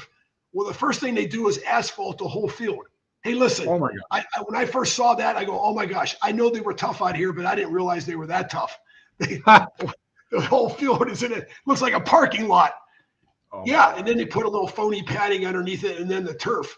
And you can imagine, anybody that works outside knows how fast things deteriorate outside in the weather. And the worst thing I liked about AstroTurf was, how on your skin, and you would get it infected, and you would see actually blood poisoning. A lot of times, if you didn't tell a lot of times I would be embarrassed to go into a training room and say, hey, everybody, look at my turf burn here. It's got no, you have to treat those things immediately because there's so much infection on the grass, and you get, blood, getting contaminated from, having that injury. So that's why you wore elbow pads. yeah, man. Because your skin was so sensitive to getting, especially on a hot. Oh my gosh. Oh my gosh. Ladies and gentlemen, Doug Plank again. Doug, thank you so much for being here and showing up and showing out. Scottish Bear says a lot of what Doug Plank says, some Bears players made business decisions at the end of the season. James says, bear down, DT Honey Bear. I agree with you totally. That is what we've been talking about for a long time. Plank says, mad love and respect. Doug Plank, defensive mindset consultant, Darius said. I love it. Let's get him in there. Philip says, Bears and Dennis Allen's defense, I hope, drives fear into their opponents for years to come. They're hungry, man. They want it, Doug. They want it. It's too bad. It's too bad our fans aren't playing for us. Emotion and take no prisoners. I'm sorry. There was games too where, a team had beaten us early in the year. And I thought, you know what? This is not going to happen again. We're not only going to beat you, we're going to beat you up and do it legally, without penalties. I was the least penalized player on the team several years. So don't call me somebody that's a cheap shot artist or, that was all just to try to temper the anger or the that I knew we were going to lose, in the fourth quarter. I just tried to do as best I could, hit everybody right up to that very, very last play. Man, I tell you what, sounds like you were all gas, no brakes, brother. All gas, no brakes. DT Honey Bear says, Doug, you were an aggressive player and you hit the opponents hard. Doug, you were an amazing player. Phil says, bring back the Honey Bears. Scottish Bear says, bring back the Honey Bears. Everybody wants the Honey Bears. James Childress says, what's the difference between the days you played and how the game's played today, Doug?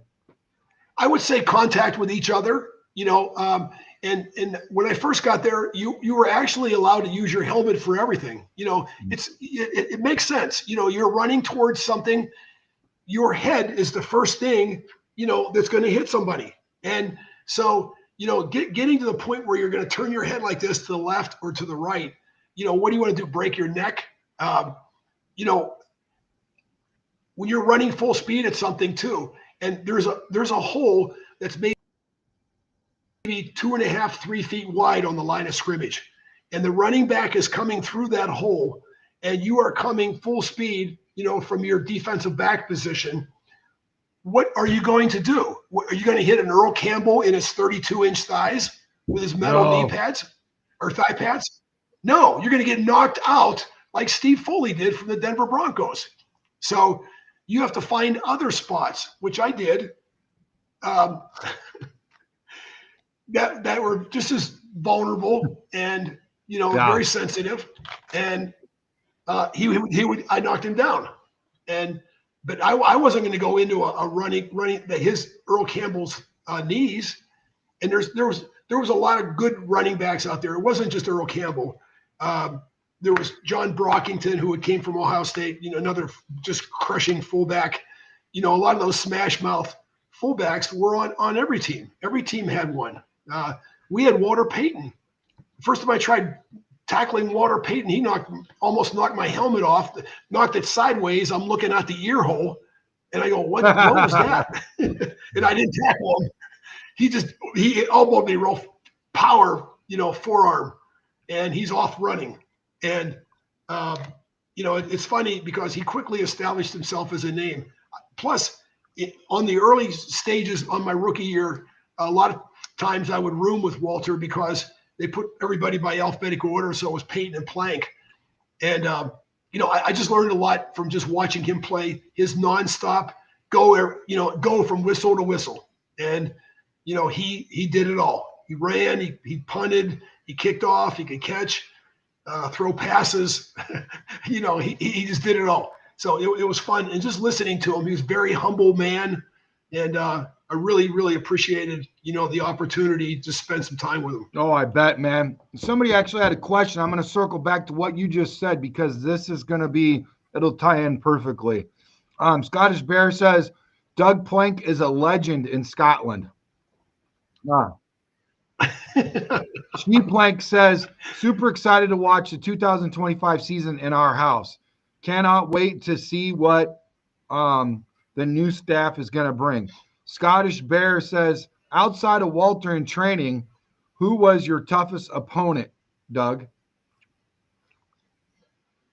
I'll just say this because of rivalry. I felt like Green Bay, that was a really tough because that series goes back a long ways. And, it's funny too, when you go up there, right across the street, or living in houses, down. And, a lot of times you would see cars getting parked on front lawns and things like that, but it wasn't like any downtown area. It was truly mid-America. And, the fact that, so many owners own that team is another example of it's Green Bay. It's the Green Bay Packers. And, I never really realized that rivalry till I got there. It was very similar when I lived in Pennsylvania and I went to Ohio State, and the Michigan-Ohio State rivalry didn't mean anything to me. I grew up in Pittsburgh. Well, what did Michigan do? That's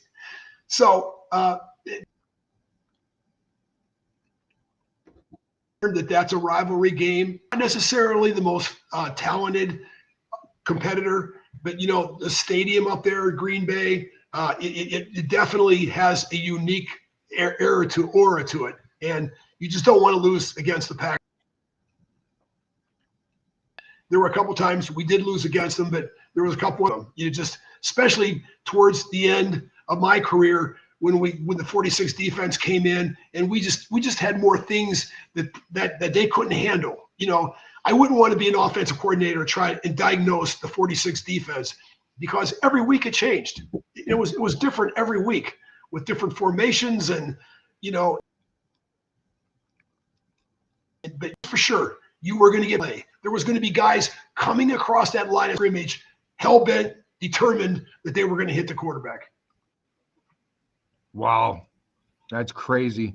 Gary OZ says, good to see you, Doug. James says, this is nuts. I just can't get over this. I'm overly excited. He's hyped up, man. Plank says, Gary OZ, bear down. Listening to Doug is very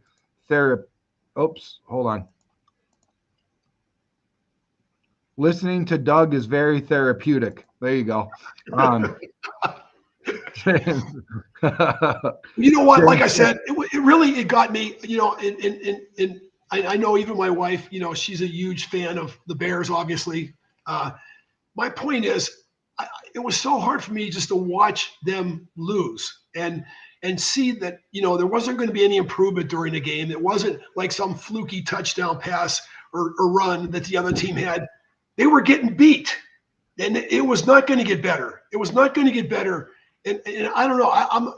I know so many people now that are either in the NFL or in college, and I just have a tendency to be more rooting for individuals, that I'm behind. And that's not to say that I'm not rooting for the Chicago Bears. I am.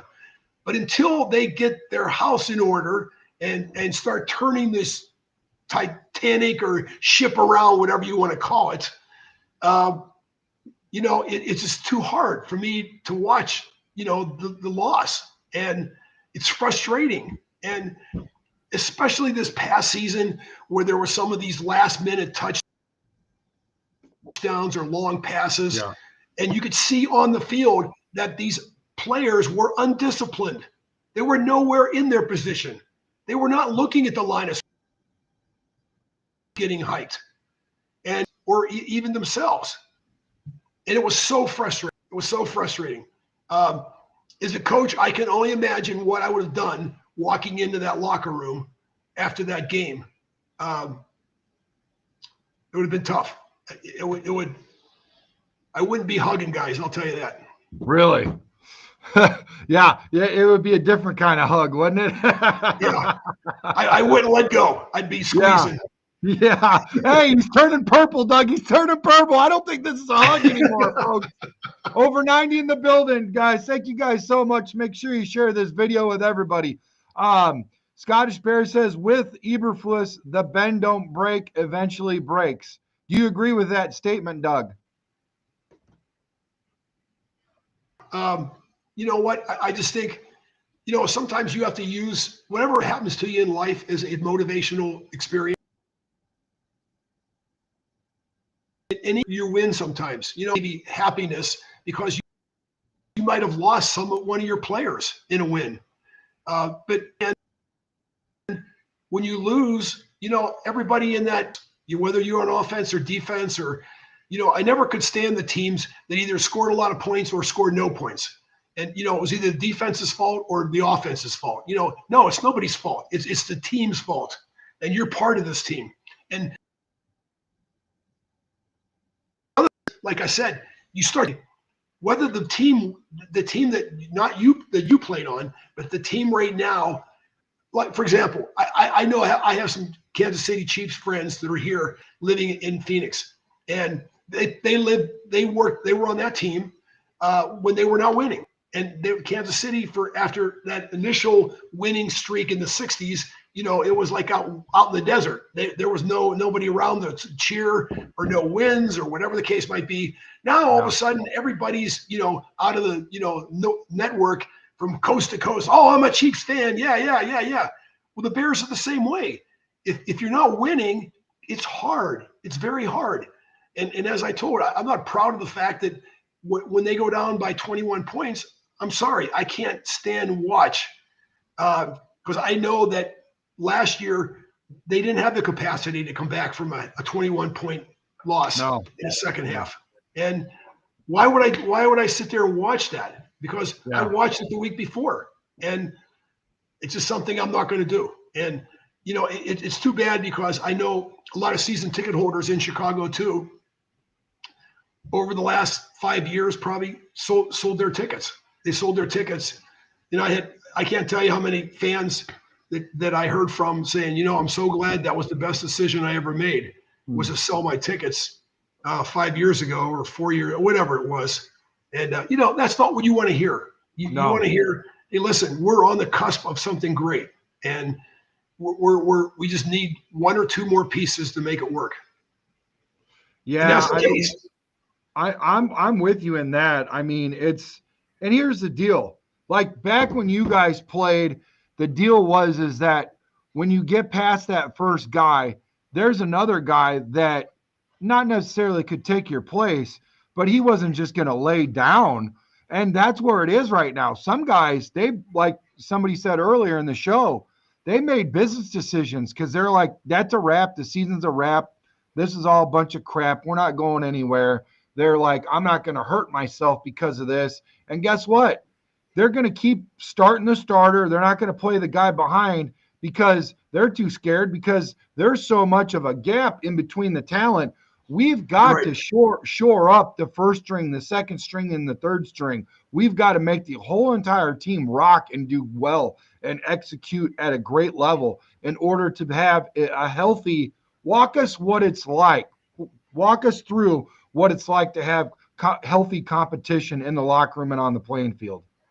It means everything. You actually you start to learn the character of individuals, and it doesn't matter where they came from, what school, what their record was. Because there's great players on every team. There's just not enough of them. Even on teams that lose all the time, there's still some Walter Paytons on that team. They're just going to go. Even though they're losing, they're going to play the last. I remember playing in games where I'm still trying to hit people, and Gary, same thing. And they come up to, he goes, "What are you guys doing? You guys are losing like 3 touchdowns. Why are you hitting us like this? Why?" I said, "Because we can. And look at the clock. There's time on the clock. That means we're going to hit you every chance we get. And this is our last game playing against you. So, we're going to do everything we can in these last few moments." They're looking at us like, "Oh, these guys are crazy. They're nuts." And you are so right, though. The last game, this was probably true up till 1980. The last game was the last game of the season, and also for all your attendance responsibilities. What do I mean by that? After the game, there's no more meetings. There's no more game film. There's no more review. You're not going to be called on again for the next 6 months until the report for the next year. Guys would come to the last game at Soldier Field with their suitcases, their, packed in their station wagons and vans. They were all set, ready to go. Guys were talking about how much more time in the game would there be to be back on the road. I remember hearing comments in the locker room, the last game of the year, "Man, I can't wait to get back on the road." Now, is that a winning concept, philosophy in your organization? Now, I'm not saying coaches heard it, because they didn't hear it. The coaches had to watch film tomorrow and break it down. The players are all gone. They've all left. I mean, it looked like some kind of a state fair or something. You came to that last parking lot, it was filled with overpacked cars on top of roofs, and it was like some kind of monster movie where everybody's trying to get out of Chicago before the monster arrives. And I'm thinking, what the heck? These guys, they're already talking about being down in Louisiana or something. I'm going, man, oh man, it's that is not a good philosophy to have, which meant you were having a losing season. You weren't going anywhere. I mean, now if you were going to the playoffs, it would have been radically different. It would have been just, the usual come to the game, home game, we're in the playoffs. A lot of times teams would even lose that last game just to save their starters, Right. They didn't. So the game was just a giveaway game. And they didn't need the game to be in the playoffs, and whether they won or lost was going to be irrelevant. But, you still feel for guys like Dan Campbell, with the Lions. I think that's a guy that's all in every play of the game. He's always trying to figure out, how he can get better, how they can score a touchdown, how they can move the ball down the field. Yeah. I know, a lot of people criticize him for his aggressiveness in terms of trying to call plays. Maybe that didn't work out. Maybe they didn't work out this year, but maybe they'll work out next year. But he's setting a mindset though, and so much of this is a philosophy of the mindset of the players, the coaches, everybody. If they don't believe, you don't only need one non-believer, on a team that believes in what you're doing, your philosophy, your effort, all those sort of things. You only need one. One out of all these players that are on the field, if one of them screws up, you could very likely lose the game. Wow. You know what? But you got it, like you said, you got to have, all it takes is a little spark to start that fire, and you got to keep it burning. And that's sad that we didn't even have that in the building. And you talked about Walter and what that spark was to you guys. I mean, for you to be motivated by somebody else, that's pretty freaking amazing, because in your own right, it's pretty hard to see you need any motivation. Not saying that you did, but to take you to another level and watch a guy. I mean, you had the best seat in the freaking house, man. Oh my. Woo! Man. I like what Darius said. He said, ask no quarter, give no quarter. Yes. The James Childress says, there won't be a defense quite like the 46 defense ever. A lot of hard working, take no prisoners back then, not like today. One of our staff members, Timothy Turley, says, welcome, Doug. Plank says, Timothy Turley, bear down, more pleasantries, more handshakes, more bear hugs. James says, bear down, Timothy. A lot of back and forth. He said, Plank says, this is priceless. Dude, he's here the whole time, man. He's ground pound. We're on 2 hours, and you've got everybody captivated and on the edge of your seats, man. You know what, though? Think about this, though, Brandon. You know, there's, I'm not saying I waste time. If a lot of people come up to me and just start telling me stories I've heard before or whatever, I mean, your time on this planet is very valuable, and especially when you're talking about topics like employment or even your free time. And I want to be around people that are significant, that have made changes, that are improving every single day. And you could see it on a team. The guys that come late, the guys that leave early, go into a weight room. Okay, a lot of times it's mandatory to be in a weight room and do certain exercises. Walter Payton, when we first, he came in 1975, like myself. All we had, we didn't really have an extensive weight room, although we did, but they had. I'm sorry, it wasn't Chicago Bears. It was Ohio State. All they had was a universal machine. No, they didn't have any weights way back in that day. Weights were seemed to be something that you didn't really need. Until the University of Nebraska, I think that was the first really major college that really said, hey, no, we're going to get a bunch of strong guys in here that can play this game. And the one thing about being in good physical condition is that you become a better player. You're harder to injure. You're more susceptible to not being injured. And if you do work out, these are all things like to adapt to people right now that are just living in America. Exercising and keeping your health going is, it's necessary. It's paramount. And too many people just say, no, I'm going to take the low road and I'm not going to do this. I became a better football player when I started lifting weights. And I got to love lifting weights. In fact, when I would go on vacations, I would take my 85-pound dumbbells with me. You can imagine those things rolling down the cart, down the track, at the airports. People are going, oh my God, look at this. These are 85-pound dumbbells. I wouldn't take the hundreds because, nobody could lift those. But the 85s would come rumbling down that track. And people were pointing at it like, look at that. What is that? What is that? And because what? I didn't want to take 1 weekend off. 1 weekend off was going to, maybe disrupt my mental. And, the other thing about whatever you do, whether you're training, you feel confident. And when you get that confidence inside of you, you can do anything. It's like having a job. When you've studied hard enough that you know all the questions and all the answers, you walk into that room like, come on, let's go. Let's bring it on. I want to take that test. Give me that test. I'm ready for it. And same thing is true in sports. Every week is a test. You get basically, a booklet like this, much thicker than this, that tells you everything about that team. All the guys, what their weight, how their weight, what good things they can do, their vulnerabilities, their tendencies on plays, on field position. And, it's up to you. It's up to you to go ahead and do your job and study that so that when you walk onto that field, man, there is no doubt in your mind you're ready to go. It's only going to be forward. And, when you see things, I really appreciated being at the safety position because I could look at all the linemen simultaneously and they're going to tell me what the play is going to be. And I would study them, end zone cameras, play after play after play, Were they leaning forward? What were their splits? Where are we on the field? Field position. You could almost whittle it down to what play they were going to run based on the last 4 weeks of you watching game film every week.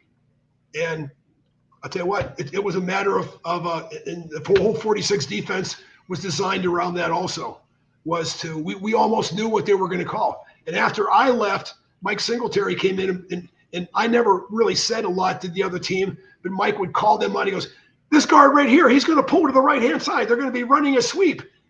He was telling them before the ball was snapped what the next play was going to be. Wow. That's awesome. And then he was going to go up there and whack somebody. I mean, that's why I enjoyed watching the Bears even after I left, especially that 85 season. That was entertaining. I bet, man. Oh, my goodness. Gary OZ says, I wish Doug could be our safeties coach. He's just a phone call away, ladies and gentlemen. The Scroll says, need to trade Montez ASAP. I don't think so. Plank the Bears, or the Scroll, bear down, he says. Plank dog, edge. We need edge. Scottish Bear says, yes, Sweat and Gordon will benefit. Interior D needs more depth and pass rush. Gary OZ says 1985 by far. That's their favorite defense of all time. 85. Edge, first round trenchers. Scroll says Montez is taking up too much cap space to only give you 4.5 sacks. Scottish Bear says 85 and 86 Bears. Gary OZ says draft trenches, first 5 picks. I like that. I won't disagree with that at all. No. Gary OZ says, with all these new coaches, I hope they put away their egos and work together. Plank says, love it. Jailbreak, what up, Jailbreak? Glad you're fresh out of jail, Jailbreak. Always like to see Doug. Trapper Keeper, he says, I had an encyclopedia. Well, I'm sure you did if you had a Trapper Keeper, pal. Plank, Trapper Keeper, bear down. Trapper Keeper, Plank, bear down. We're really showing our age on this show, by the way, man. We are. Timothy Turley says, what was it like playing at Soldier Field?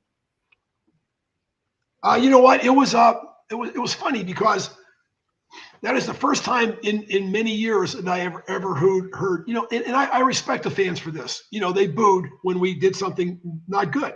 And, like I said, I was coming off of 4 years at Ohio State where it was all good.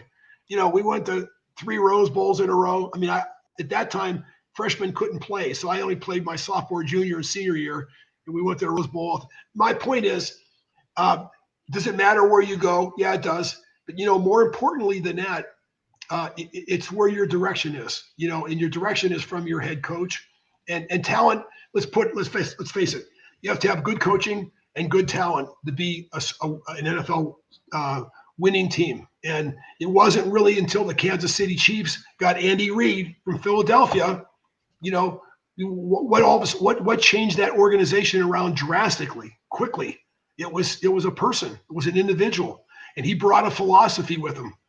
And the other thing is, he did all the things behind closed doors that you never see, in terms of picking players and making the right choices and having the right coaches.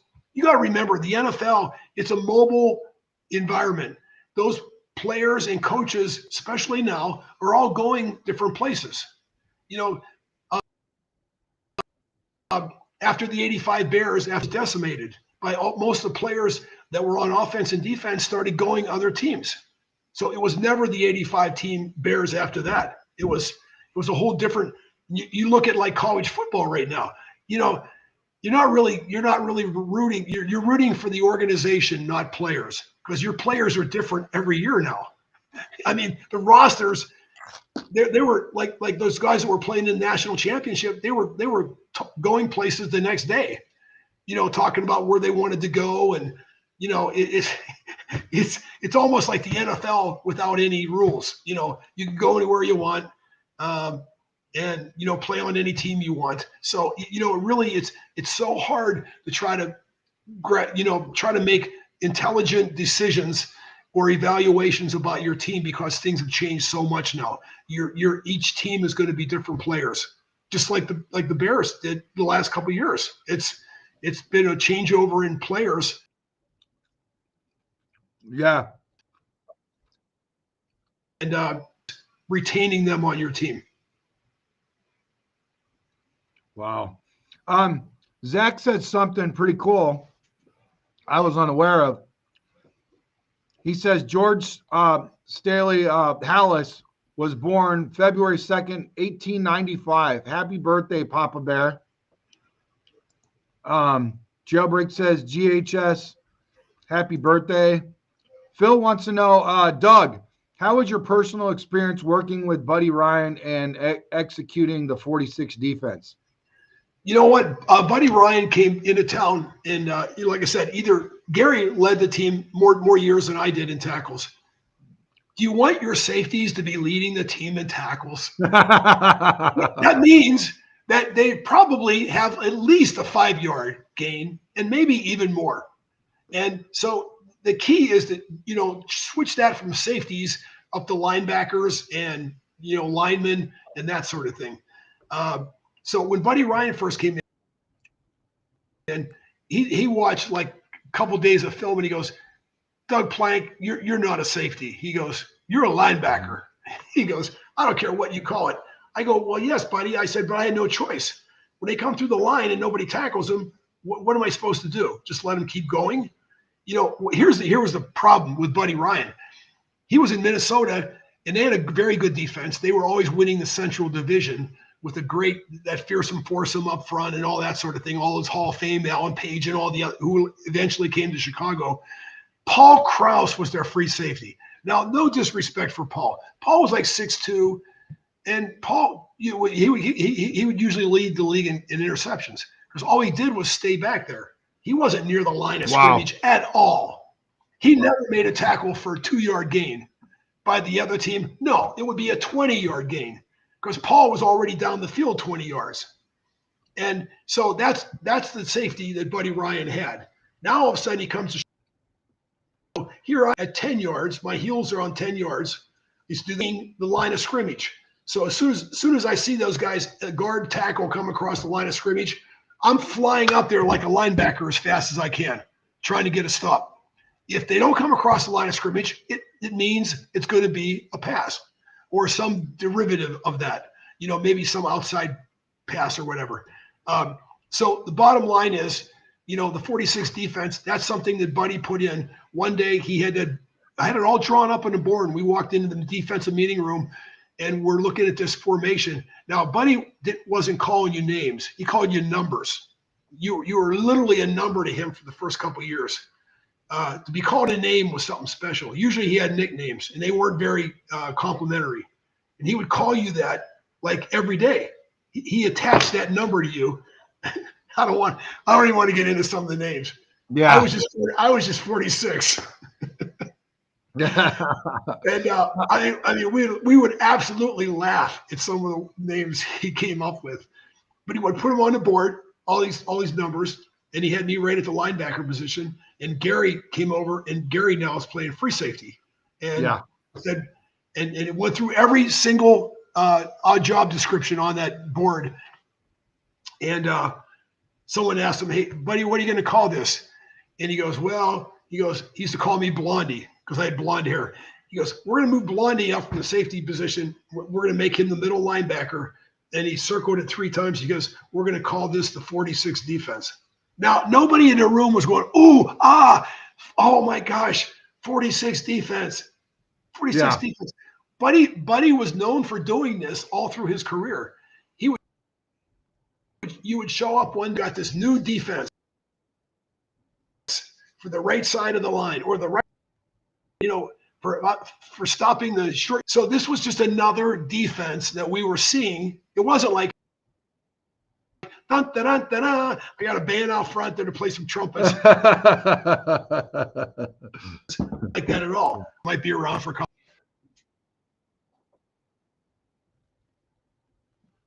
Mm-hmm. And the leading passing offense.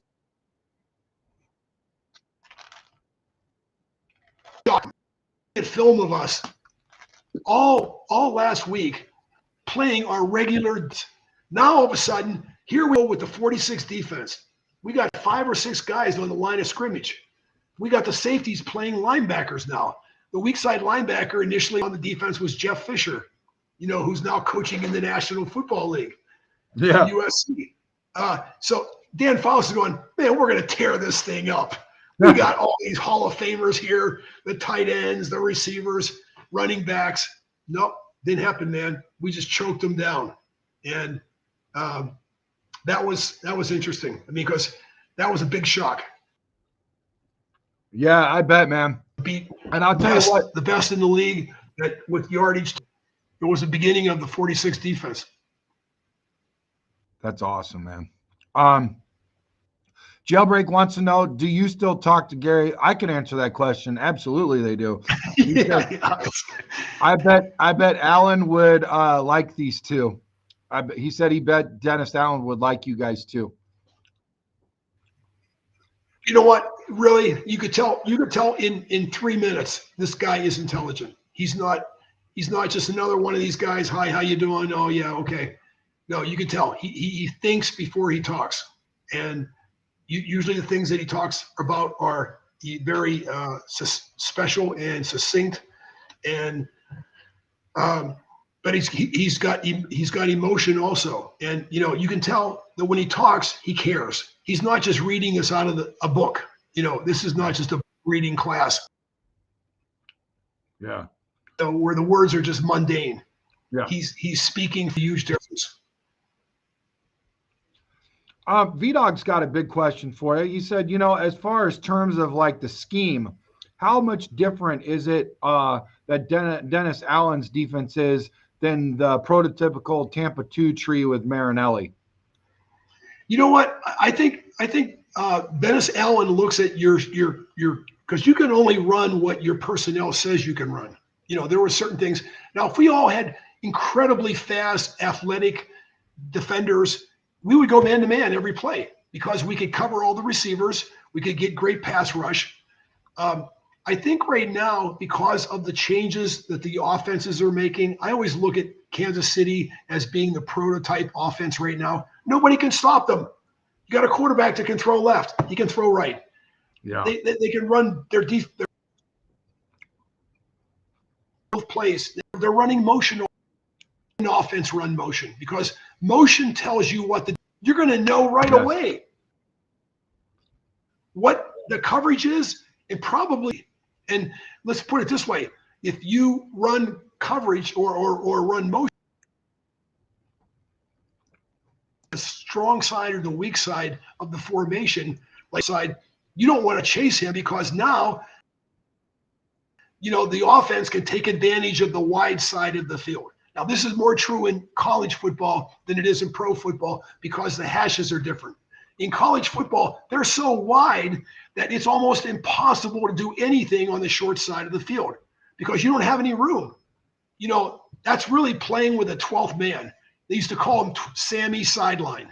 Now, Sammy Sideline doesn't have a number. He doesn't have a helmet, but he does have a boundary.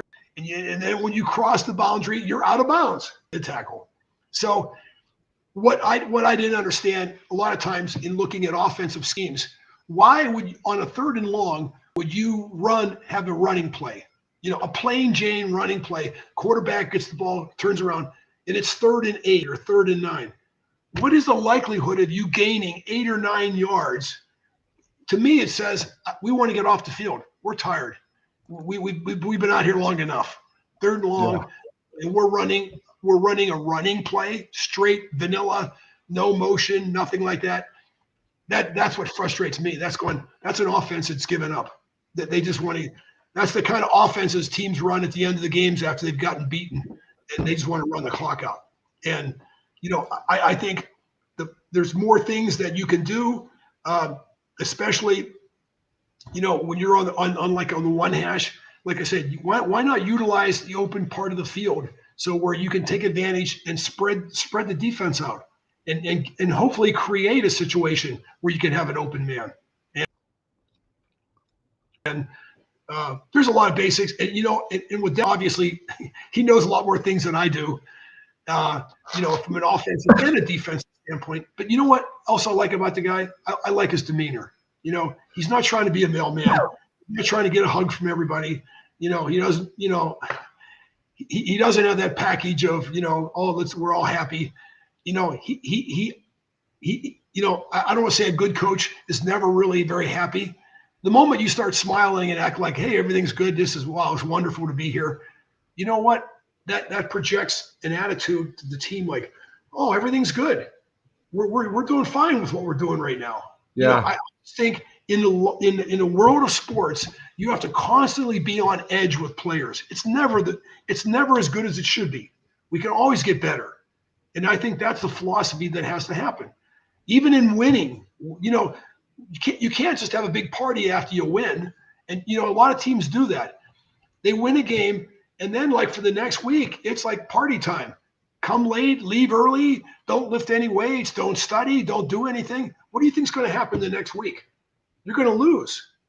You're going to lose by something maybe you could have learned, that had you watched more film or whatever the effort was. Yeah. Everything has to be a crisis. Yep. Those few weeks of the season, man, it's on. It's on. Squeegee has a good point. He says that's not spearing, that's a woo hit. You hit the guy and the whole crowd goes woo, like Ric Flair. Woo! We got over 102 in the building. Woo! I'm so excited, man. This is great. Zach said, I never wanted an offense that throws 45 times a game to win games. That's where we are at now. We won't be there for long. Ben likes to establish and run the ball. Just like Plank said, in order to demoralize a team, all you have to do is run on them. Guess what Ben wants to do? He wants to make you tap out. Set it up to, and do the play actions based off of the run, then pass the ball, all that kind of stuff. He wants to demoralize your defense. Welcome to the club, ladies and gentlemen. It's going to be a fun one. Jailbreak says, I just thought it was funny because they never call it anymore. Spearing, clipping, etc. They probably call it, but it's just a fancier term that we can't understand because at the end of the day, it's freaking football, man. Why do they have to send stuff to New York that they could have decided right there back in the day? I don't know. I don't get it, man. Phil says, bear down, my brothers. Illinois. Jones says 2025 will be the year of the bear. Well, I don't know if that's a Japanese or Chinese calendar or something, but I hope it's the year of the Chicago Bear, if that's what you're talking about, Illinois Jones. Zach says, I wanted to keep Fields, sign Barkley, draft Joe Alt and Olu, but what do I know? 2025 had second best rushing offense in the league. Trade that for an offense that throws 45 times a game. I hear you, man. Sounds like he's very passionate and letting it out, Doug. He's letting it out. That's good. Don't let it get all bottled up. Yep. This is a safe space. Let it out. Doug he's a hit man. He'll take care of it for you. Plank says, Illinois Jones, 100. Squeegee says, I absolutely love how Ben Johnson's plan is to keep the defense guessing, and Dennis want our defense to dictate what the offense does. Those two coaches are going to make some nasty football players. Did you feel like people were saying that when Ditka and Buddy was around before it started to develop, or did they grow into that?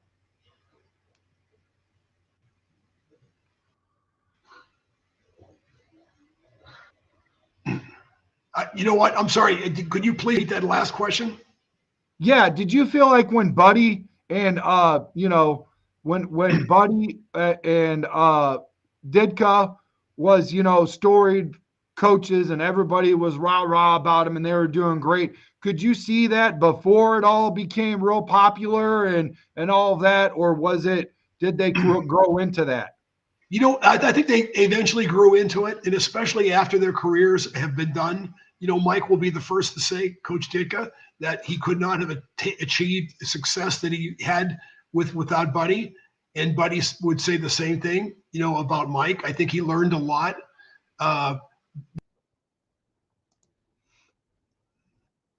Personalities that just coaches that you come into a meeting and the meeting's over and you walk out of the meeting. No, there were some very, very emotional conversations that were going on inside those rooms. Conversations so powerful emotionally that many players in the room had tears rolling down their face afterwards. So it wasn't just a yelling, screaming match. There was a lot of thought and emotion that went into those comments. And there would be many times when Mike would come into our room and give us a talk, absolute silence. I mean, everyone just locked onto him. And because, we knew that, if a fight broke out, Mike Ditka at that time especially was a younger, powerful man. And I'm not saying a fight was going to break out, but he was able to we went from like a mailman to Mike Ditka. And look out. It was, but you know what? When you're on defense and you have this kind of to what you do, that's your job description. You love other people that are like lying at the zoo. It's like you love those guys that know, man, look out. When we're fired up, we're going to attack. And I think, the more that the coaches, a lot of fans that say, well, we don't want to hurt anybody, or it's not about hurt. It's certain things in life, certain occupations, like the guy that does window washing on the Empire State Building. He may be a very happy, nice guy, but he's living a job, an occupation, a life. And I'm not saying that's true with football, but certainly we've all seen enough injuries take place with football over the years not to realize that it's a very, very difficult occupation to have a long loss and stats and all those other things. And the individuals that can do that are very special, but they don't walk away without I've replaced 5 of my joints right now with titanium, and I'm scheduled for the 6th, with the shoulders, knees, and hips. And so I'm not pretending that it's a patty cake game. It takes a lot out of the individuals that play it.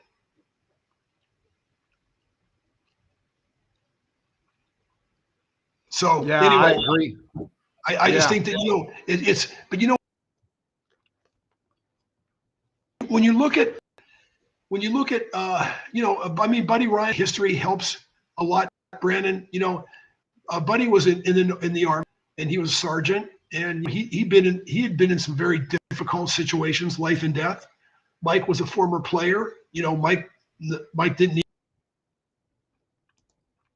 production, very agile, even on offense. He's a tight end, and they were both men of action. And because what they say is the reality. That's the truth.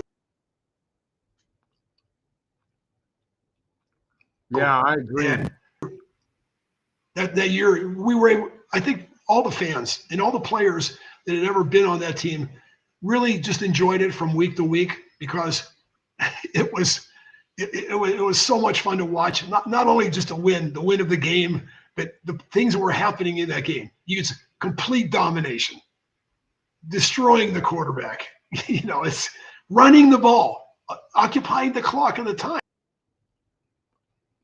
Yeah.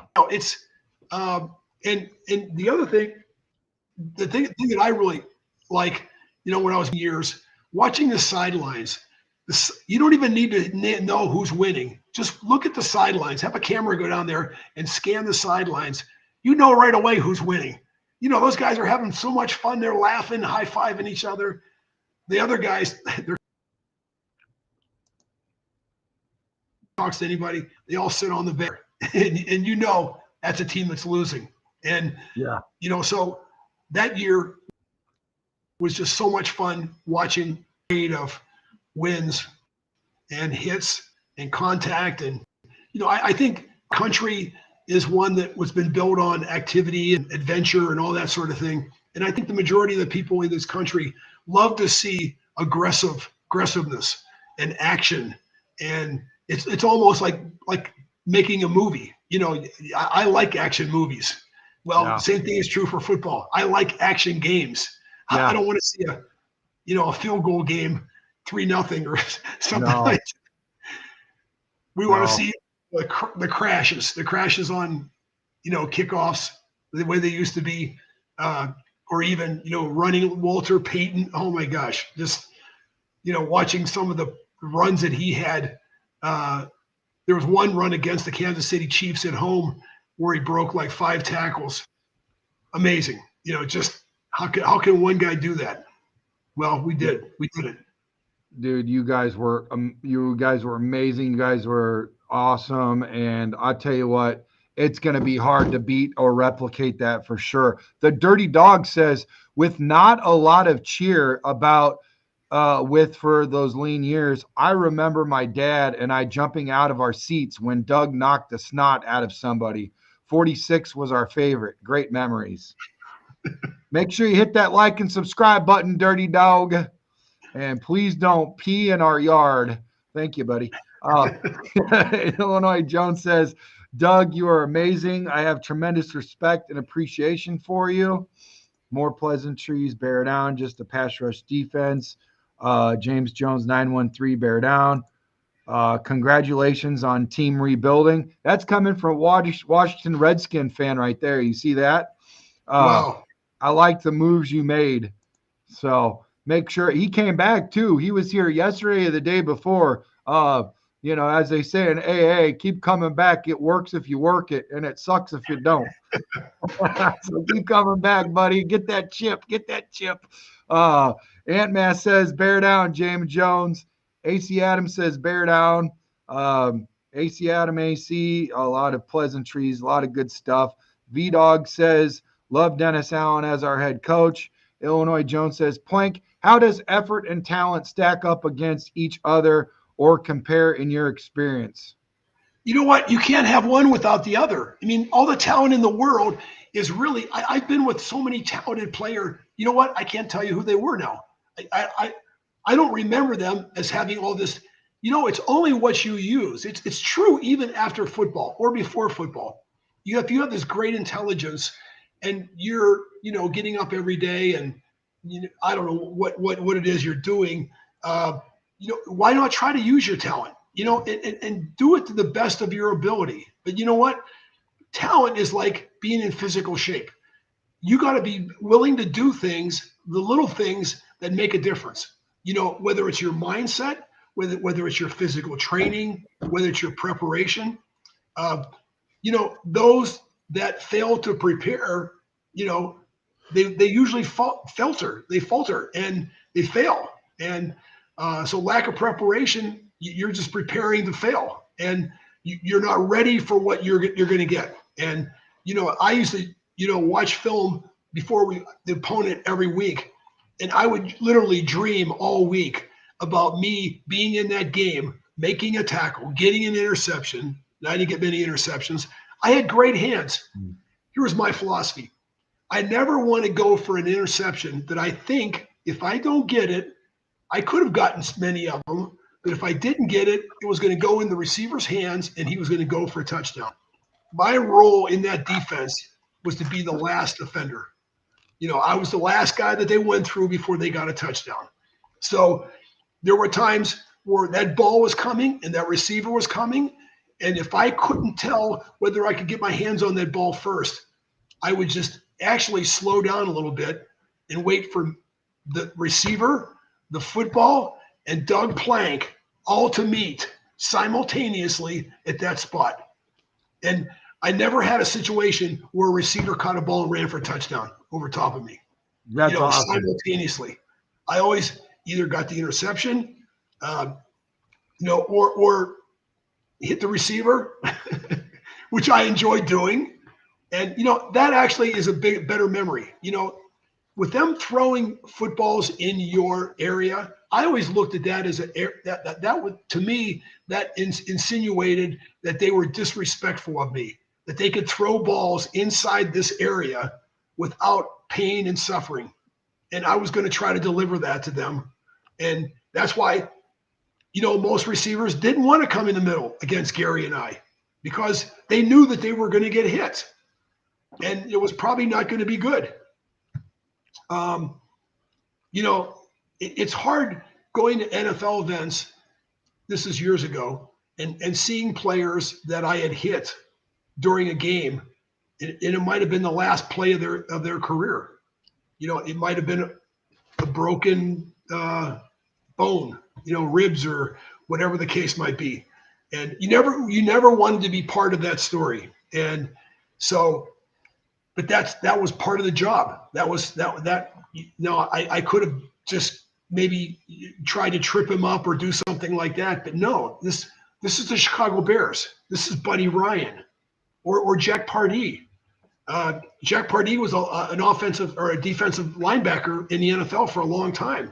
You don't think he wanted to see smash mouth football, even from defensive backs?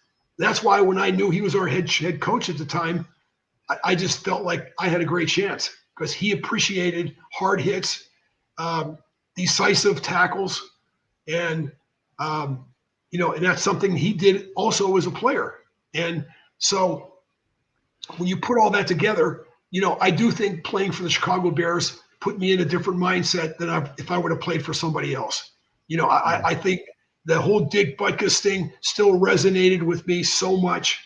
That I watched him all through the years growing up, that I kind of wanted to be a Dick Butkus of the free safety world. There you go. Doug, man, thank you. This has been an absolute honor. You are a national treasure. Thank you we appreciate having you on Tracks on Bears. Your knowledge, your passion for the game. It's exactly what Bears football is all about, brother. Bears Nation, let us know what you think in the comments below. And don't forget to like, subscribe, and turn on those notifications on to all to enter in for a chance to win a jersey of your choice. You could get a Doug Plank jersey of your choice, whatever you guys want. I will send it in the mail first class. Don't worry about that, getting there a week, 2 weeks later, man. We're talking about first class, baby. So, like I said, turn on those notifications on to all. Big things are coming your way, and we want you to be a part of it. Until next time, bear down. Thank you, Doug. Appreciate you, man. Great. Awesome having you on the show. Thank you. All right. See you guys.